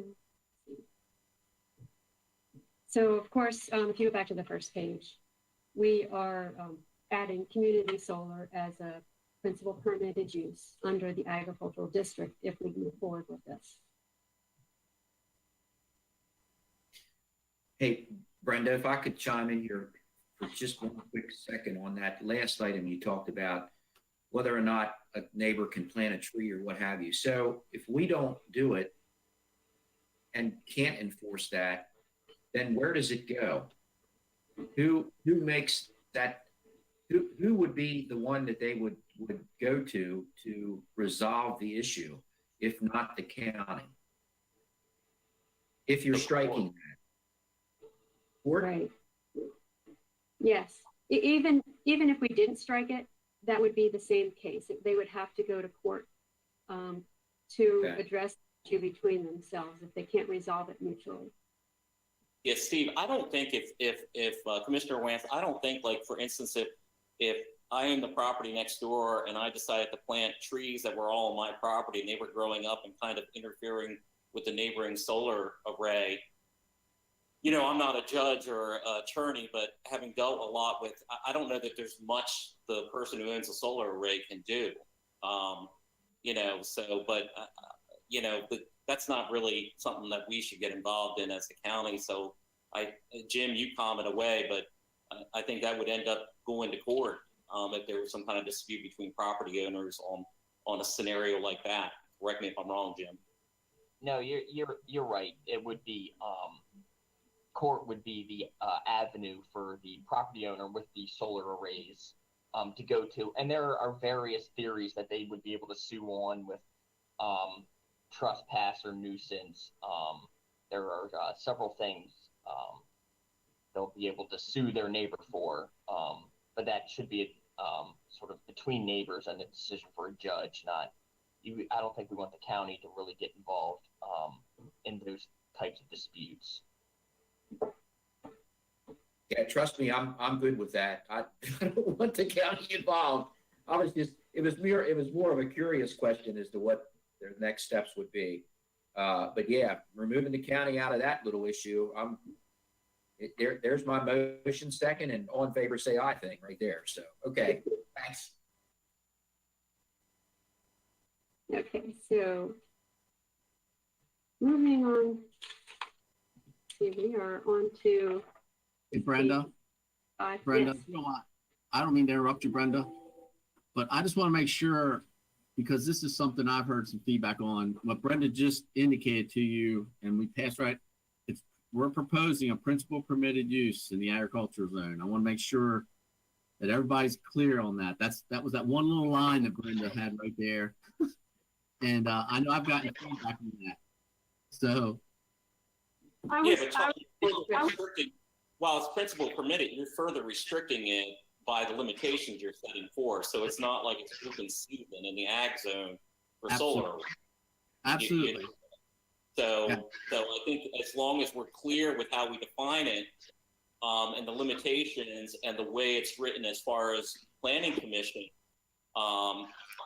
you know, approves the site plan. I mean, some people brought up the idea of inserting BZA into the process, and I get where they're coming from, but then that just adds a whole nother layer that I'm not sure is necessary if the site plan process is well designed and done in such a manner that the planning commission has a good amount of authority to make some subjective judgments as well. I think introducing the BZA into it just makes it more complicated than it has to be. Correct. If somebody disagrees with me, I feel free to speak up, but that's my thought. yeah, I agree, but I think that's even more impetus that they can have no administrative adjustments or variances, period, to whatever's in this.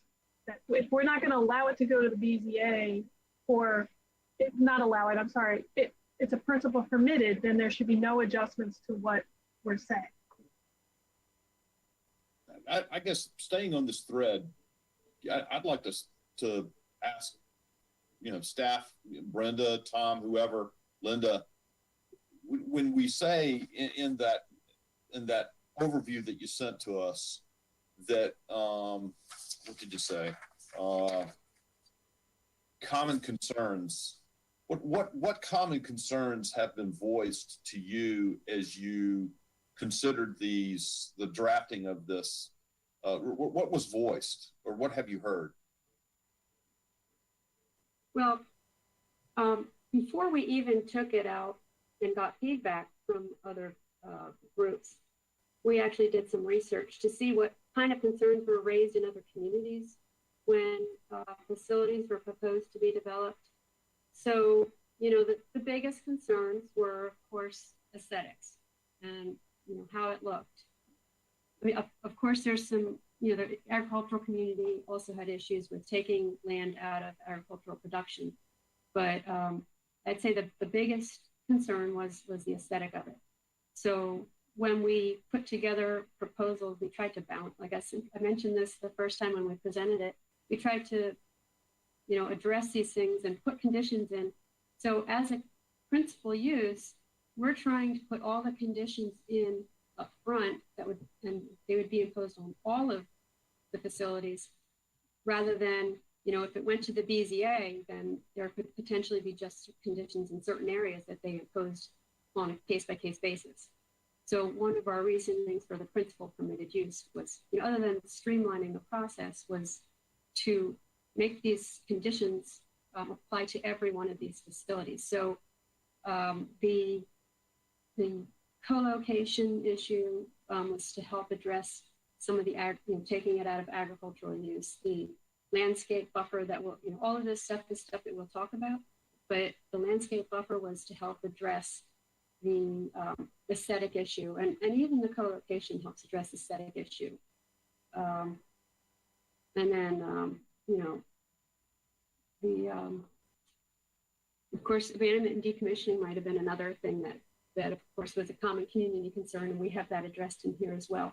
But I'd say those were the biggest issues that we see as common concerns that we've both heard and that we've seen in our research.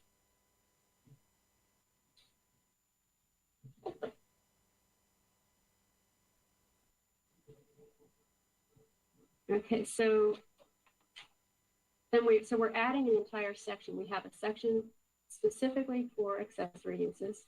We have sections, and that's yes, and then we have separate sections for commercial, industrial, and employment campus areas. So this would be community, solar, energy generating system, and agricultural zone. So it's its own section. It wouldn't apply in any other zones, but this zoning district, and only community solar. So the first, so we're saying it's permitted in the agricultural district with all of these conditions that are here to follow. So the primary use of the property, of the entire property, is still agricultural in nature. And by putting solar on this property, it's not giving a basis to change this property to a commercial land use designation or zoning district in the future. I mean, we've said all along, these are, in a way, these are temporary uses. All you have to do is pull the posts out of the ground and it can go right back into ag. So again, we don't see this as being a basis for being able to rezone this. Yes, Mr. Huff? With that bullet point A, and not that we have to reword it today, but one thing that I have a lot of concern about, and it's somewhat subjective in nature, but if we're going to allow this through the site plan process in the agricultural district, I really want the planning commission to have some latitude to turn somebody down in particular scenarios where we feel like it is making the property that the primary use is not agricultural. And let me get to what I mean by that. If I have a 15-acre property and I'm putting 10 acres into solar panels, and let's say with the 10 acres and solar panels, it's just grass and I'm mowing it a couple times a year, and I'm not sure that really meets the concept of the primary use still being agricultural. Where, for instance, I am situating the solar panels in such a way that the ground, I have goats, the ground can still be grazed, or other agricultural uses are still working with the property, then I could, as a planning commission member, feel like it's still keeping in character with the underlying use of the property for ag purposes. And then in another scenario, if I had a 100-acre property and I'm taking 10 acres out for solar panels and I'm just mowing the area in between, I can make a perfectly rational argument that the remaining 90 acres, if that's still being used for agricultural purposes, the primary use of the land is still agricultural, but it somewhat depends upon the size of the property and how that solar panel area is being used. And I just want to make clear that in this text amendment that we're doing, that the wording is such that the Planning Commission has the ability that, for instance, if someone comes to us with a 15-acre property and 10 acres of it is in solar panels, and they're basically just going to be mowing the ground in between, that we can say, you know what, we think that the overall character of your piece of land is no longer agricultural. So I don't know how, I'm not prepared to suggest language today on that. And I don't know how the rest of the Planning Commission feels, but if I'm going to be comfortable with this, I think that we need to have some ability for the Planning Commission to make, you know, for lack of a better word, reasonable determinations as far as what, that the property is still being primarily used for agricultural use. And I'm open to other comments from staff and the rest of the Planning Commission on your feelings regarding that point. So please talk. Yeah, and I can work with Jim between now and the next meeting to come up with some language that might address that if he feels that we don't already have that ability. That would be great if Jim and you could work on, you understand what I'm getting at, Jim? Yeah. Okay.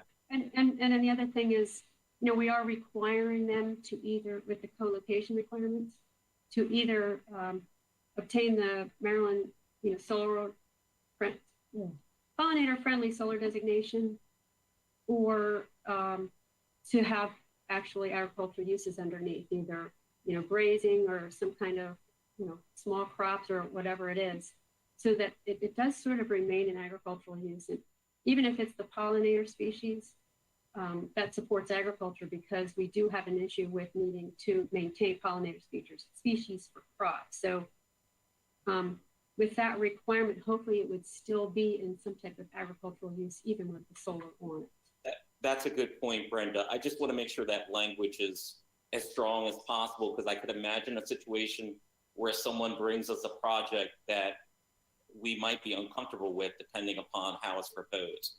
And I want the Planning Commission to have the ability to be able to call a timeout.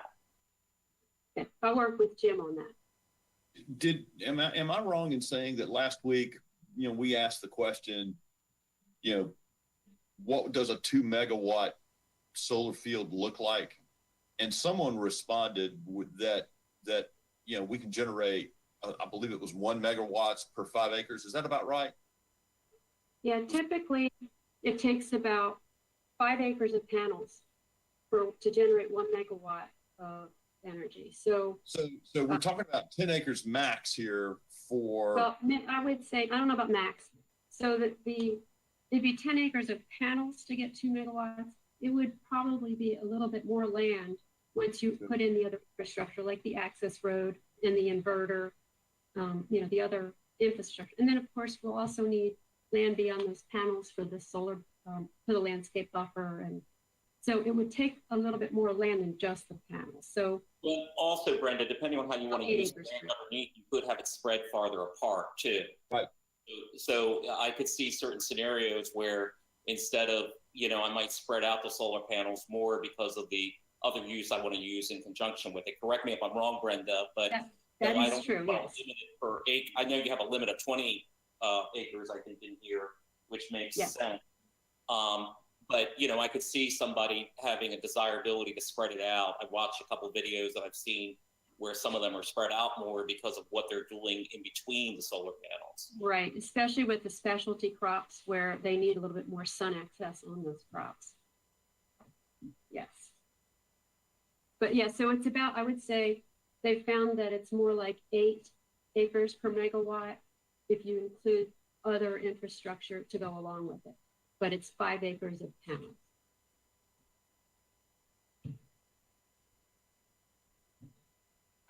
All right, so that brings us to the next one, which is CSCG asked to be located only on an existing remaining portion of 5 acres or greater in size as of the date of this ordinance. And again, no administrative adjustment will add in variance to this provision. So anything smaller than 5 acres just isn't going to work for solar. It's not big enough.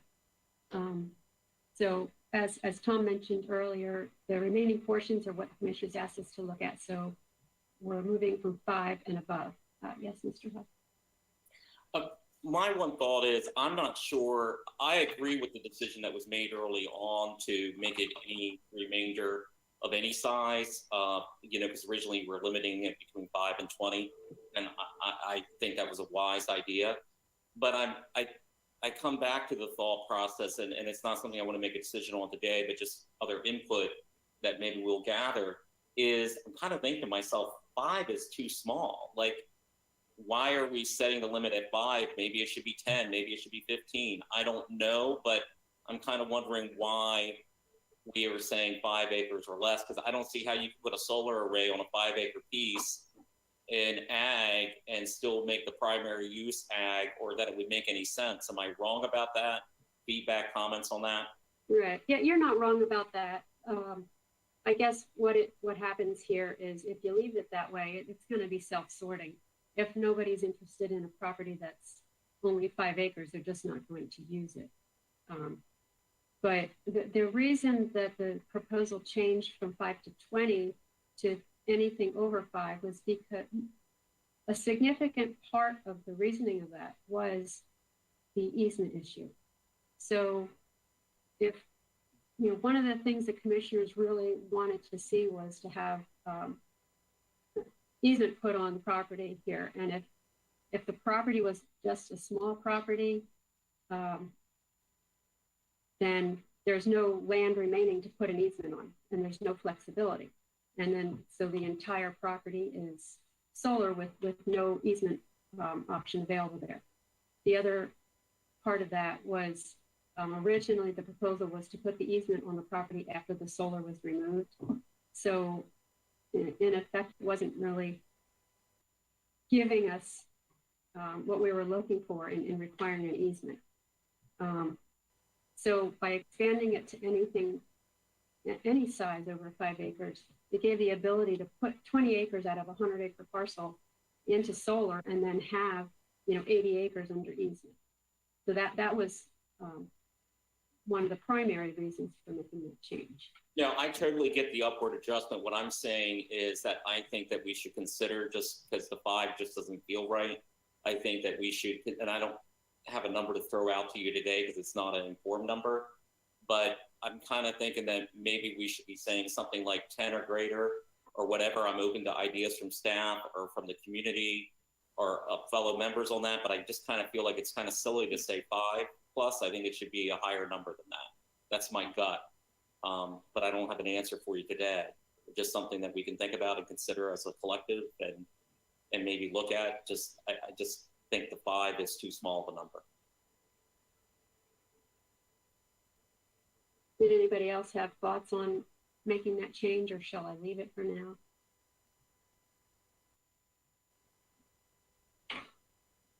I'm kind of inclined to leave it because I think, as Brenda was saying, I think if it's too small, then they're just not even going to pursue it. So without other reasoning behind changing at this time, but also in some aspects, I don't want to eliminate some small lots that maybe be able to have at least some on it at this time. I mean, maybe as we go through this a little more, then maybe we do up it, but I think it's just something to think about between now and then, Cynthia. I mean, it's just a thought.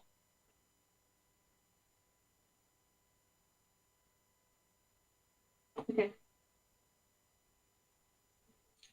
All right, so then the next C is that the CSCGS and all associated infrastructure shall be limited to a maximum 20 acres on the remaining portion. Again, no administrative adjustment or variance on this provision. So what we're saying is, you know, no matter how many acres you have, you can't make this any bigger than 20 acres.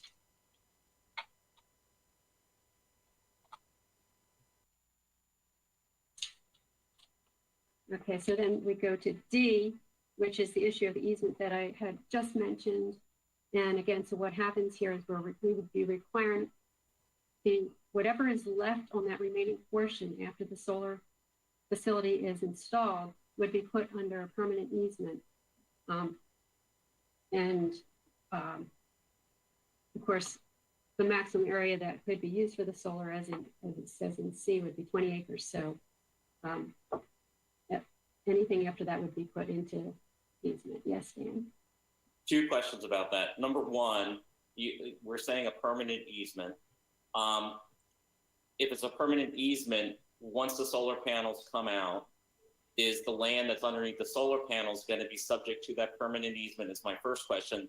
And number 2, I did hear a comment out in the community where somebody said, should it be a permanent easement or should it be a temporary easement with a certain life period? Because you're giving up the easement for a temporary thing, because the solar panels array that someone's going to have on there is probably not going to be there 50 years from now because of technology changing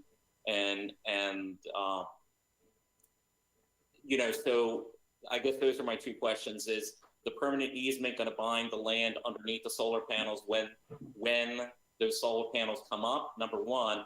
And number 2, was there any discussions versus like a 50-year easement versus a totally permanent forever easement? And what are some of the thought processes regarding that?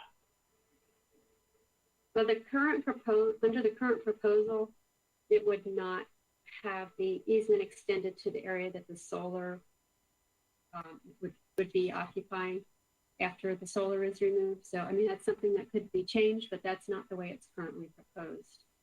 And we had not had any discussions about a temporary easement. I think that part of the thoughts here were that, as remaining portions, they've already taken their residential development rights. They've already, they're already considered developed. So being able to do this is something that they can't currently do. So by getting that and having an easement, they're still gaining something. But that's just the reasoning behind why it is the way it is. Sure, and these are just thoughts, Brenda. I mean, we're not making a decision today, so just thoughts. Okay. Yeah, if I could real quick, hold on a second. I'm sorry, Ms. Cheever, go right ahead. No, I was just going to ask, Brenda, can you clarify for me that again, that by requiring the permanent easement on the part that is not the solar development, the county gains something. So in essence, can you explain that to me? I feel like we're gaining something, or I don't know, explain. Well, under current zoning, these remaining portions have already used, they're considered developed because they've already used their residential development rights. So, and they can't do community solar now. It's not currently allowed. So I guess what we're saying is, they're gaining the ability to do community solar even though they provide an easement. So they are still gaining something even though they have to provide an easement along with it. Okay, I get it now. They're gaining something and the county's gaining something. Right. Okay. Right. One other concern I have regarding the easement too is if you had a property that's right next to a town, and I could see the desirability of putting a solar array on there, but then exchange, for that permanent easement, we might be further limiting the ability of that town to grow down the road. So again, that just is something that I think we need to, and maybe there's not many parcels that would be in that scenario, but I could see a potential parcel or 2 in that scenario that we might be not happy that we put a permanent easement on a property that could have been beneficial for a town to incorporate 50 years down the road. So again, just a thought to think about as we're kind of fine tuning this.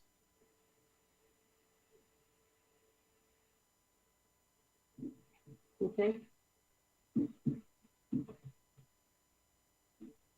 All right, so the next letter E would be the site plan approval requirements. So of course, they'd have to develop a site plan. It'd have to be approved by the planning commission. And one thing that we've built in is because the state law allows a maximum of 2 megawatts for a facility, if they come in, you know, we don't want them to expand beyond 2 megawatts. But if they came in and only wanted to develop one of the 2 megawatts now, but they actually did have the land available to develop the additional megawatt, what we're saying is that would be allowed if they showed it on the site plan and had that area set aside and approved as part of the site plan for further expansion. Either way, it still couldn't go beyond the 2 megawatt total. So this is 2 things. It has to be approved by the site plan has to be approved by the planning commission. And it also, this letter E also allows them to show that area to expand up to 2 megawatts.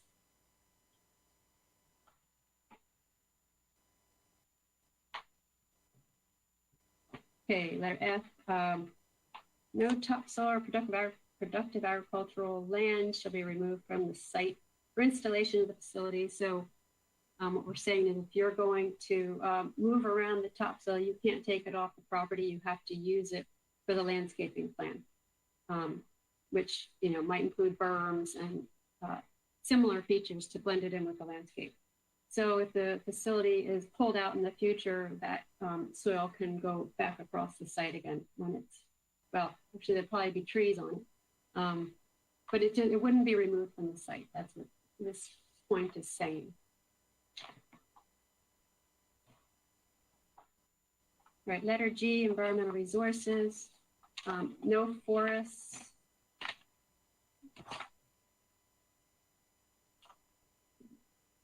I can only see part of my text here. No forest can be removed. And forest as defined in the forest conservation section of our code. And no portion of the facility can be located in a stream buffer, floodplain, or wetland. And again, no variance. And the reason we don't say administrative adjustment here is because that's not a zoning administrator issue.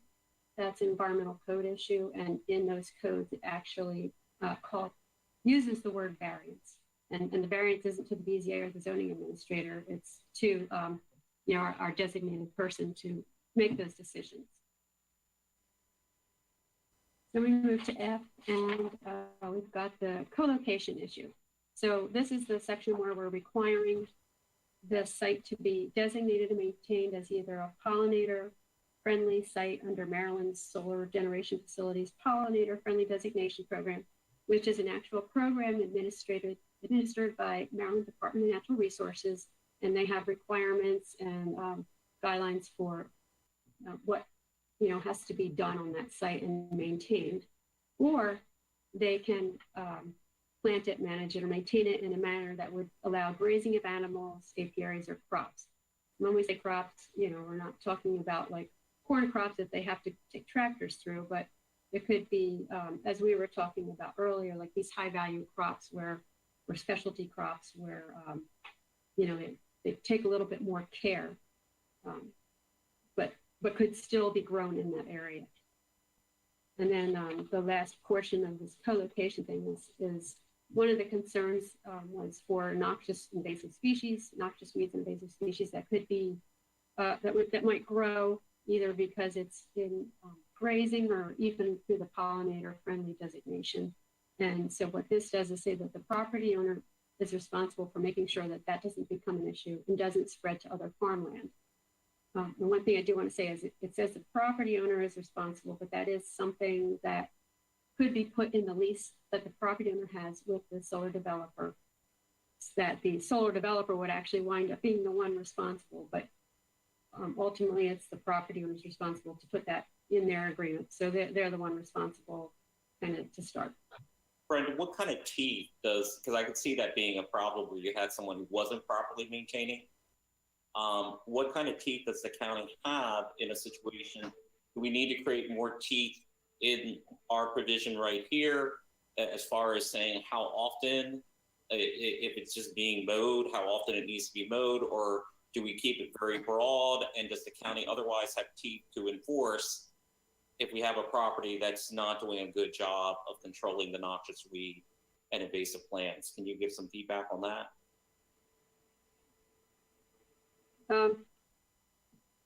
That's a good question. Tom, do you have a better answer to that? Sure. Just keep in mind now, the way we're crafting this is this solar development will be a site plan. All right. So it'll be something that's developed under the site plan process. So it will be administered through enforcement by our zoning office. So this, while it traditionally has been an agricultural issue, the controlling of noxious weeds, under this scenario with what we're developing here, it becomes a zoning issue now, which our zoning inspectors will enforce this, work with the ag, the extension folks and all to make sure it's all done. But the bottom line is when you talk about teeth, this is a zoning issue now, the enforcement of it, which will be through our zoning administration office. So that's where it differs, Mr. Huff, from maybe traditional noxious weed control. We're saying, hey, as part of this, you have to comply with these. So we could even, Tom, you could even have a note on the site plan itself that states that, and therefore, if the property owner violates that provision, they are creating issues with their site plan, which gives us further enforcement. I understand. So therefore, we don't need to further define it or get into all of that, because you're saying we have a good amount of enforcement, because it's not just about the agricultural enforcement. We actually have site plan enforcement. I get the distinction that you're talking about. That's good. correct. Yep, Thanks. that's correct. Thank you, Tom. All right, so then letter I is the landscape buffer. So again, I mentioned that one of the biggest issues that I think the community has with the solar facilities is of course the aesthetics of it. So we've included in here a requirement for a landscape buffer, which would be planted with things that are like, we say compact hedgerow, native vegetation, earth berms, and what we're thinking of, if you recall the picture that we showed you, I think it was at the last meeting, of what we had in mind with the landscape buffer is, there's like a berm, there was trees. It looked like if it blended in with the agricultural landscape. It wasn't like a commercial landscaping plan that had flowers and shrubbery. It was something that was meant to blend in. So not only are we trying to make it look like it blends in, we've required here that it provide year-round screening from both the roadway and from residential uses on contiguous properties. So they would have to submit a detailed landscape plan with their site plan. And of course that would have to be approved as well. Now we have it written so that they could start it within the setback. So the setback is a minimum of 40 feet from the property line. They could put the landscaping less than 40 feet. They just can't put the solar panels less than 40 feet. And then whether or not they put on perimeter fencing is up to them. But if they do, it would need to be inside the landscape buffer so that you wouldn't see the fencing. Any questions on the landscape buffer? Okay. So move along to J under bulk requirements. As I just mentioned, the setback would be a minimum of 40 feet from the property line on an adjoining street or from adjoining property lines, and no administrative adjustment, and I'll say, or variance to this provision. Brenda, what kind of discussion was there regarding the number of 40 feet? Is that enough? Should the setback be more than 40 feet? I just wanted some commentary from the rest of the planning commission or from staff, about that number and what the thought process was with coming up with that number as opposed to 100 feet or whatever other Right, number. right. Yeah, the original proposed concepts were 35 feet from the center line of the roadway. And we actually changed that based on feedback that that might be, not enough. So we changed it to the minimum of 40 feet because 40 feet would be consistent with other uses. So it was more a consistency thing using the 40 feet. I guess we didn't feel like it needed to necessarily be a lot further because of the landscape buffer requirement. If they can't fit the entire landscape buffer with, between the property line and that 40 feet, they're going to have to extend it, beyond that. So no matter what, that landscape buffer is going to be between the facility and the roadway and the residential uses. So that was our reason for leaving it at 40 feet, and would give them some flexibility to site it as needed on the property. And again, as Tom had mentioned in the previous meeting, it's other than the visual aspect, it's a very low impact use. So by having a landscape buffer in there and having that provided, it seemed like that may be enough in order to address those issues. Your point is if we're having a landscape buffer, the biggest impact is visual. And so why make the 40 feet more than that if they're able to achieve the proper screening, basically? Right, right.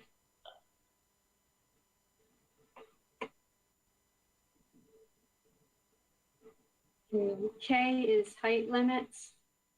We currently have that at 15 feet above existing grade, which is, I think, fairly standard. We don't, this might go to Ms. Cheatwood's previous comment about no adjustment or variance to any of these requirements. This one, we didn't say that. And the reason being is there are a few instances where they have put the solar, they have cows grazing underneath them. So in order for cows to graze under the solar panels, they would have to be higher than 15 feet.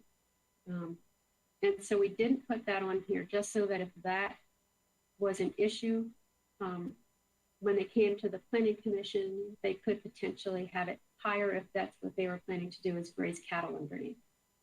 And then should we make it clear that restriction is subject to, our modification by the planning commission, depending upon the use? Maybe we should just clarify instead of because right now we're silent to it. Maybe we need to clarify that depending upon how the land is being used agriculturally underneath of that, we can come up with the wording later. You can, that it is subject to some sort of that 15 feet is subject to our modification through the site plan process. I'll let you guys come up with the wording later, but you get the point.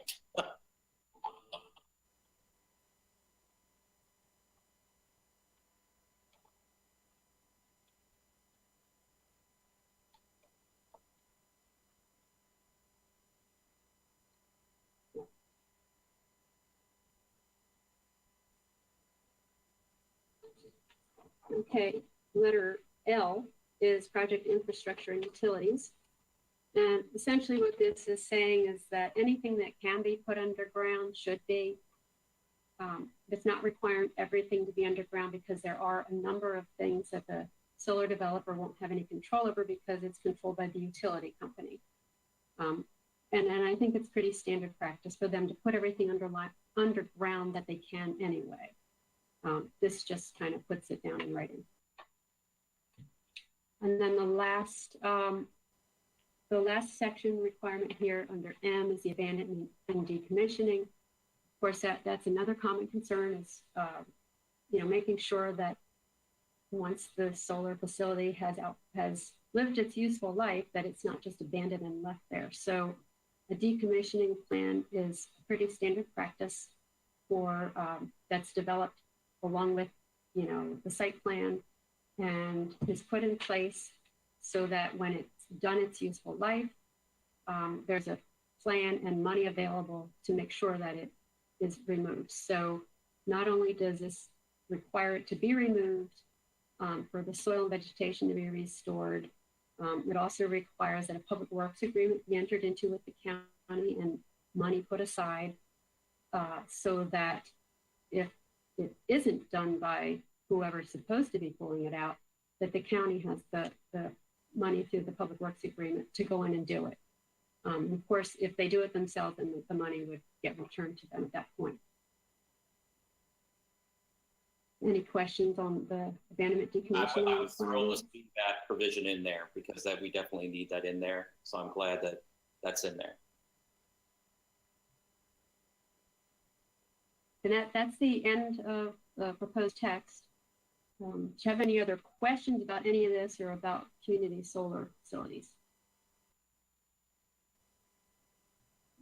Tom, just to jump to what you and I had talked about before and at the last meeting, you know, I mean, I think this is a very good proposal.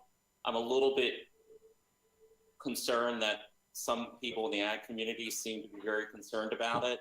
And I don't know how the rest of the planning commission feels, but you know, and not that I want everybody coming in per se, but if potentially at our next work session, we could have somebody from the Farm Bureau or, you know, the Ag Commission come in and just kind of, you know, give us their 2 cents or thoughts of what their concerns are, why they aren't in favor of this proposal.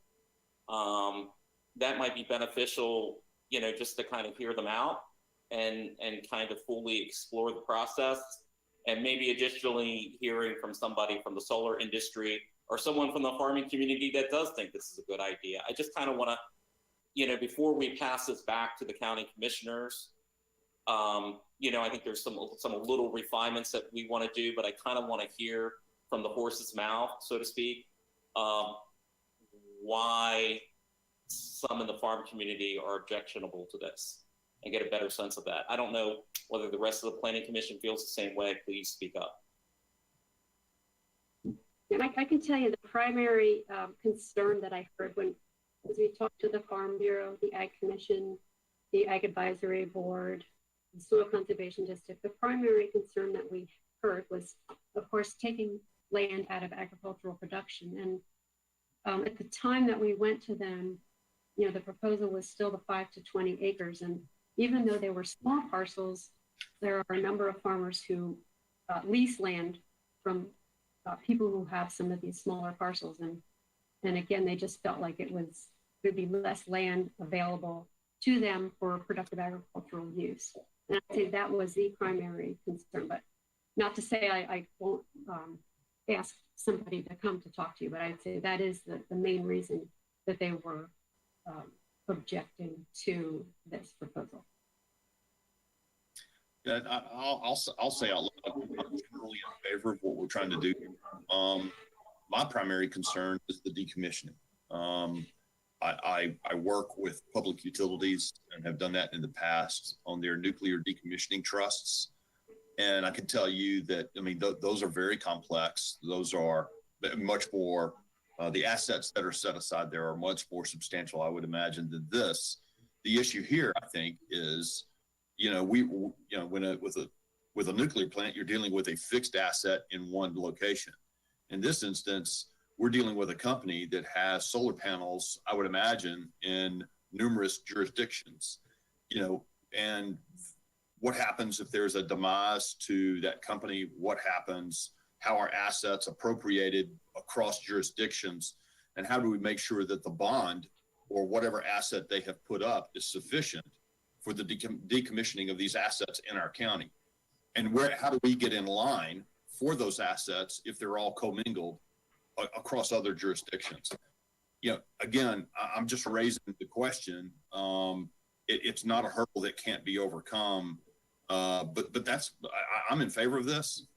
My concern is, you know, what happens on down the road when the unthinkable happens, when we're dealing with a different owner because the people that installed it went bankrupt or were bought or merged or whatever. So those are my concerns. And again, Jim, as y'all come up with this, you know, those are some of the thoughts I had on that. And those are good concerns. And I think that, like I said, common concerns across the country. And the decommissioning plans have become fairly standard. So I think that those issues are probably going to be addressed in a standard way in a decommissioning plan.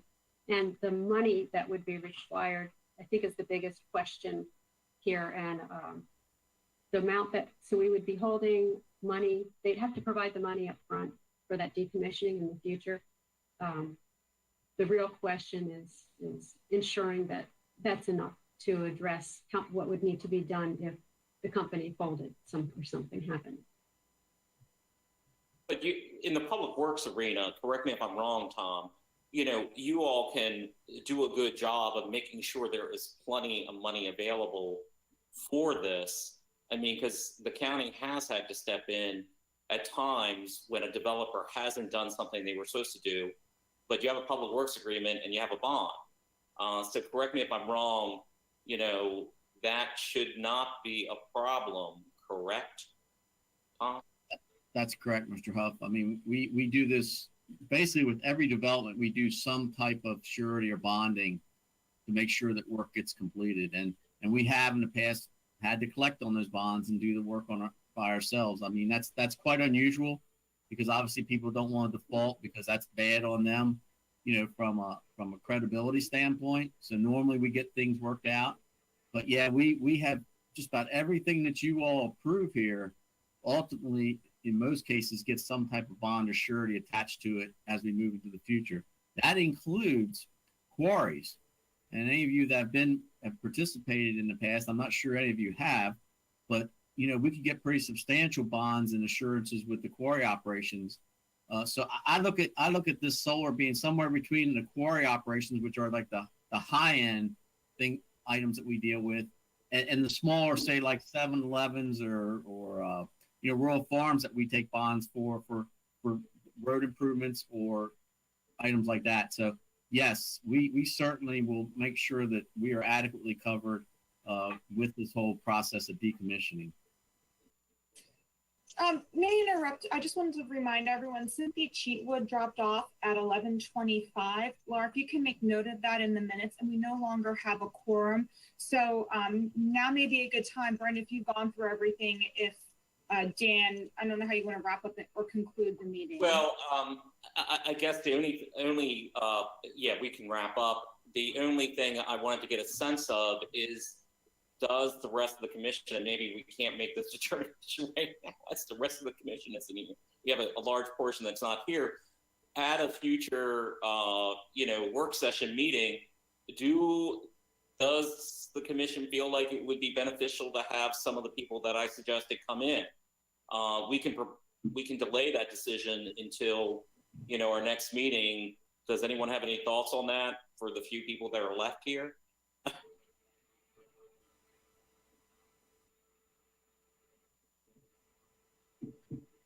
Dan, the more we know from the people who know, the better off we are. And so I do think it would be important to hear from people in the industry, other communities who have done this, and the agricultural community as to what their major concerns are. I mean, I think those are the three groups. I'd love to know more about, Brenda, when we talk about this is standard, this is what other communities have done. That's great. I'd love to know who we spoke to, and what level of comfort you have on that. And Dan, like you suggested, the ag community, if they're concerned about it, we need to be sensitive to it. And I would like to know what their concerns are and whether or not they're really founded. Janice, do you feel the same way? I can't hear you. Yes, I do.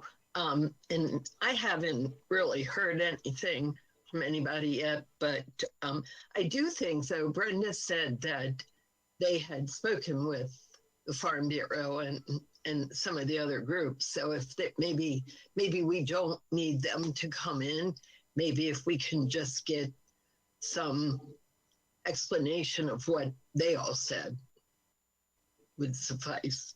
Well, I was thinking that maybe the chair or the president of the Farm Bureau or something like that. Tom, maybe you and Linda can talk about that with Brenda and maybe figure out what would make sense. I don't think we need to bring in a whole, gaggle of people, but just something to give us a better sense of what some of the commentary was. Absolutely. I think just as peace of mind, if nothing else, we'll see if we can arrange some folks to come in the next time and just give you a briefing on their feelings and thoughts on this, which, hopefully will allow you to look through this and wrap it up. So I think without that, it might have some loose ends. I just prefer if we just do this and do it now, because, moving on to the Board of Commissioners, we're going to have the same issue. So it's good to get some of these things out, before you. So we have no problem doing that whatsoever. Okay, because I think we can do that at the next work session, and then at the following meeting, we can revisit this text, because you guys will have a chance to make whatever modification we talked about today, and then hopefully come to an agreement to forward the text to the county commissioners, would be my hope. Excellent. Do we have anyone, Linda, do we have anyone online that wanted to make public comment? And then we'll wrap up the meeting. Before we move on, I do have people in mind to request to come in. So I think we're good. I'll just contact them and make sure that they could be available for that meeting. Brenda, I had trouble understanding what you just said. I'm sorry. I have people in mind for the ag community and for the solar industry that I will contact and ask them if they can be available for the next meeting. Great, thank you, Brenda. Linda, do we have anyone online for public comment?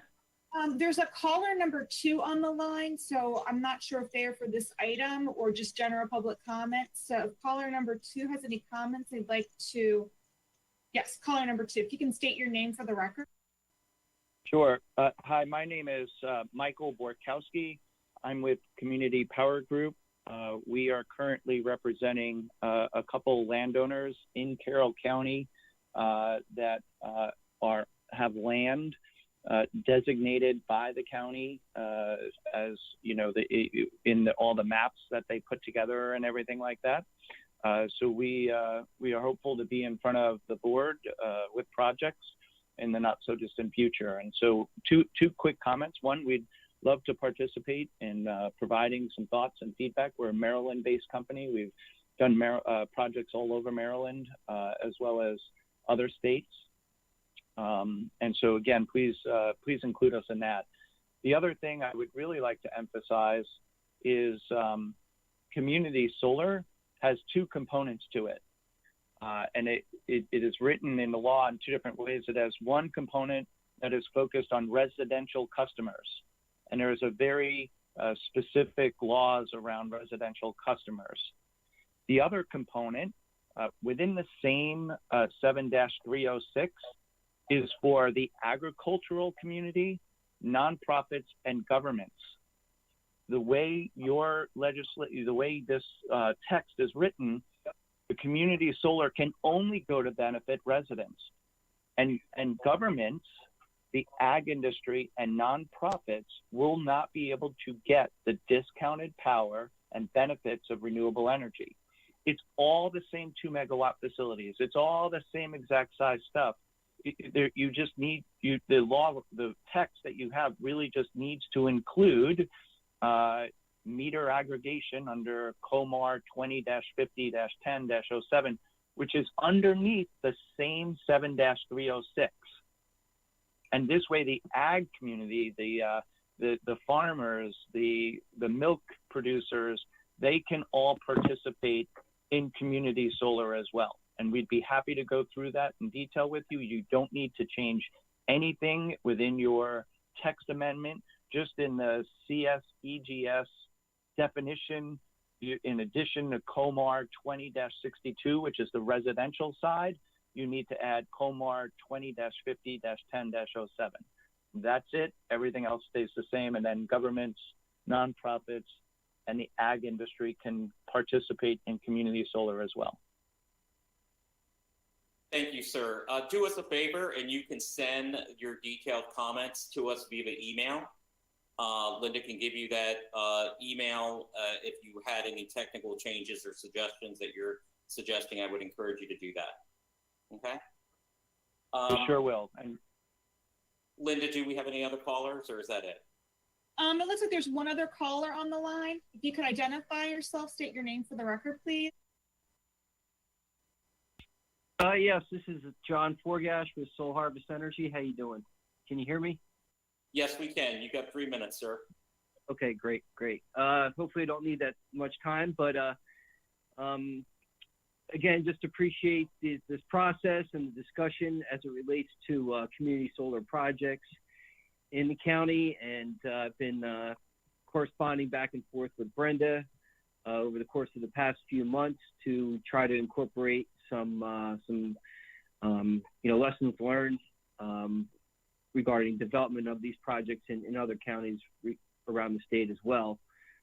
Just the one quick point and feedback that we had as it relates to the easements and the language that addresses that within the proposed text amendment.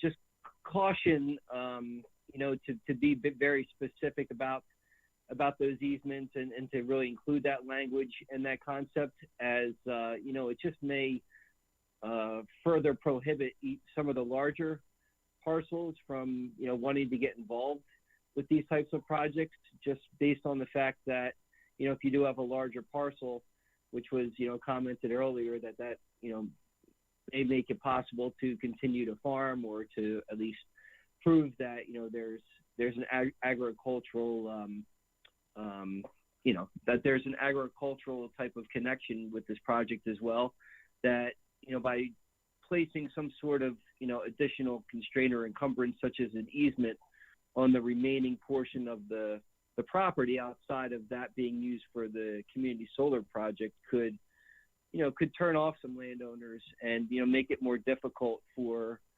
some to want to get involved, just based on the fact that again, this is a temporary use and things change over time. And so I think that was mentioned a few times earlier in the conversation about being next to a town, or technology changes that may pop up over time. So I think the inclusion of this easement on surrounding property around the solar facility is probably what stands out most to us in terms of being potentially problematic down the road, and to landowners and farmers that would want to get involved with hosting such a project at some point in time. So just some food for thought for you all as you continue this process. Appreciate your time. Thank you. Linda, is that it? I don't believe we have any other callers on. No, I see no other callers on the line. And again, that email address for the Planning Commission is plancom, PLANCOMM@carrollcountymd.gov. And that's also on the Carroll County website as well. Okay, Linda. Our next meeting, just to remind everybody, is Wednesday, March the 3rd at 6 p.m. And if we could have a motion for adjournment. I move to adjourn. Second. All those in favor? Aye. Thank you. Everybody have a great day. Thank you very much.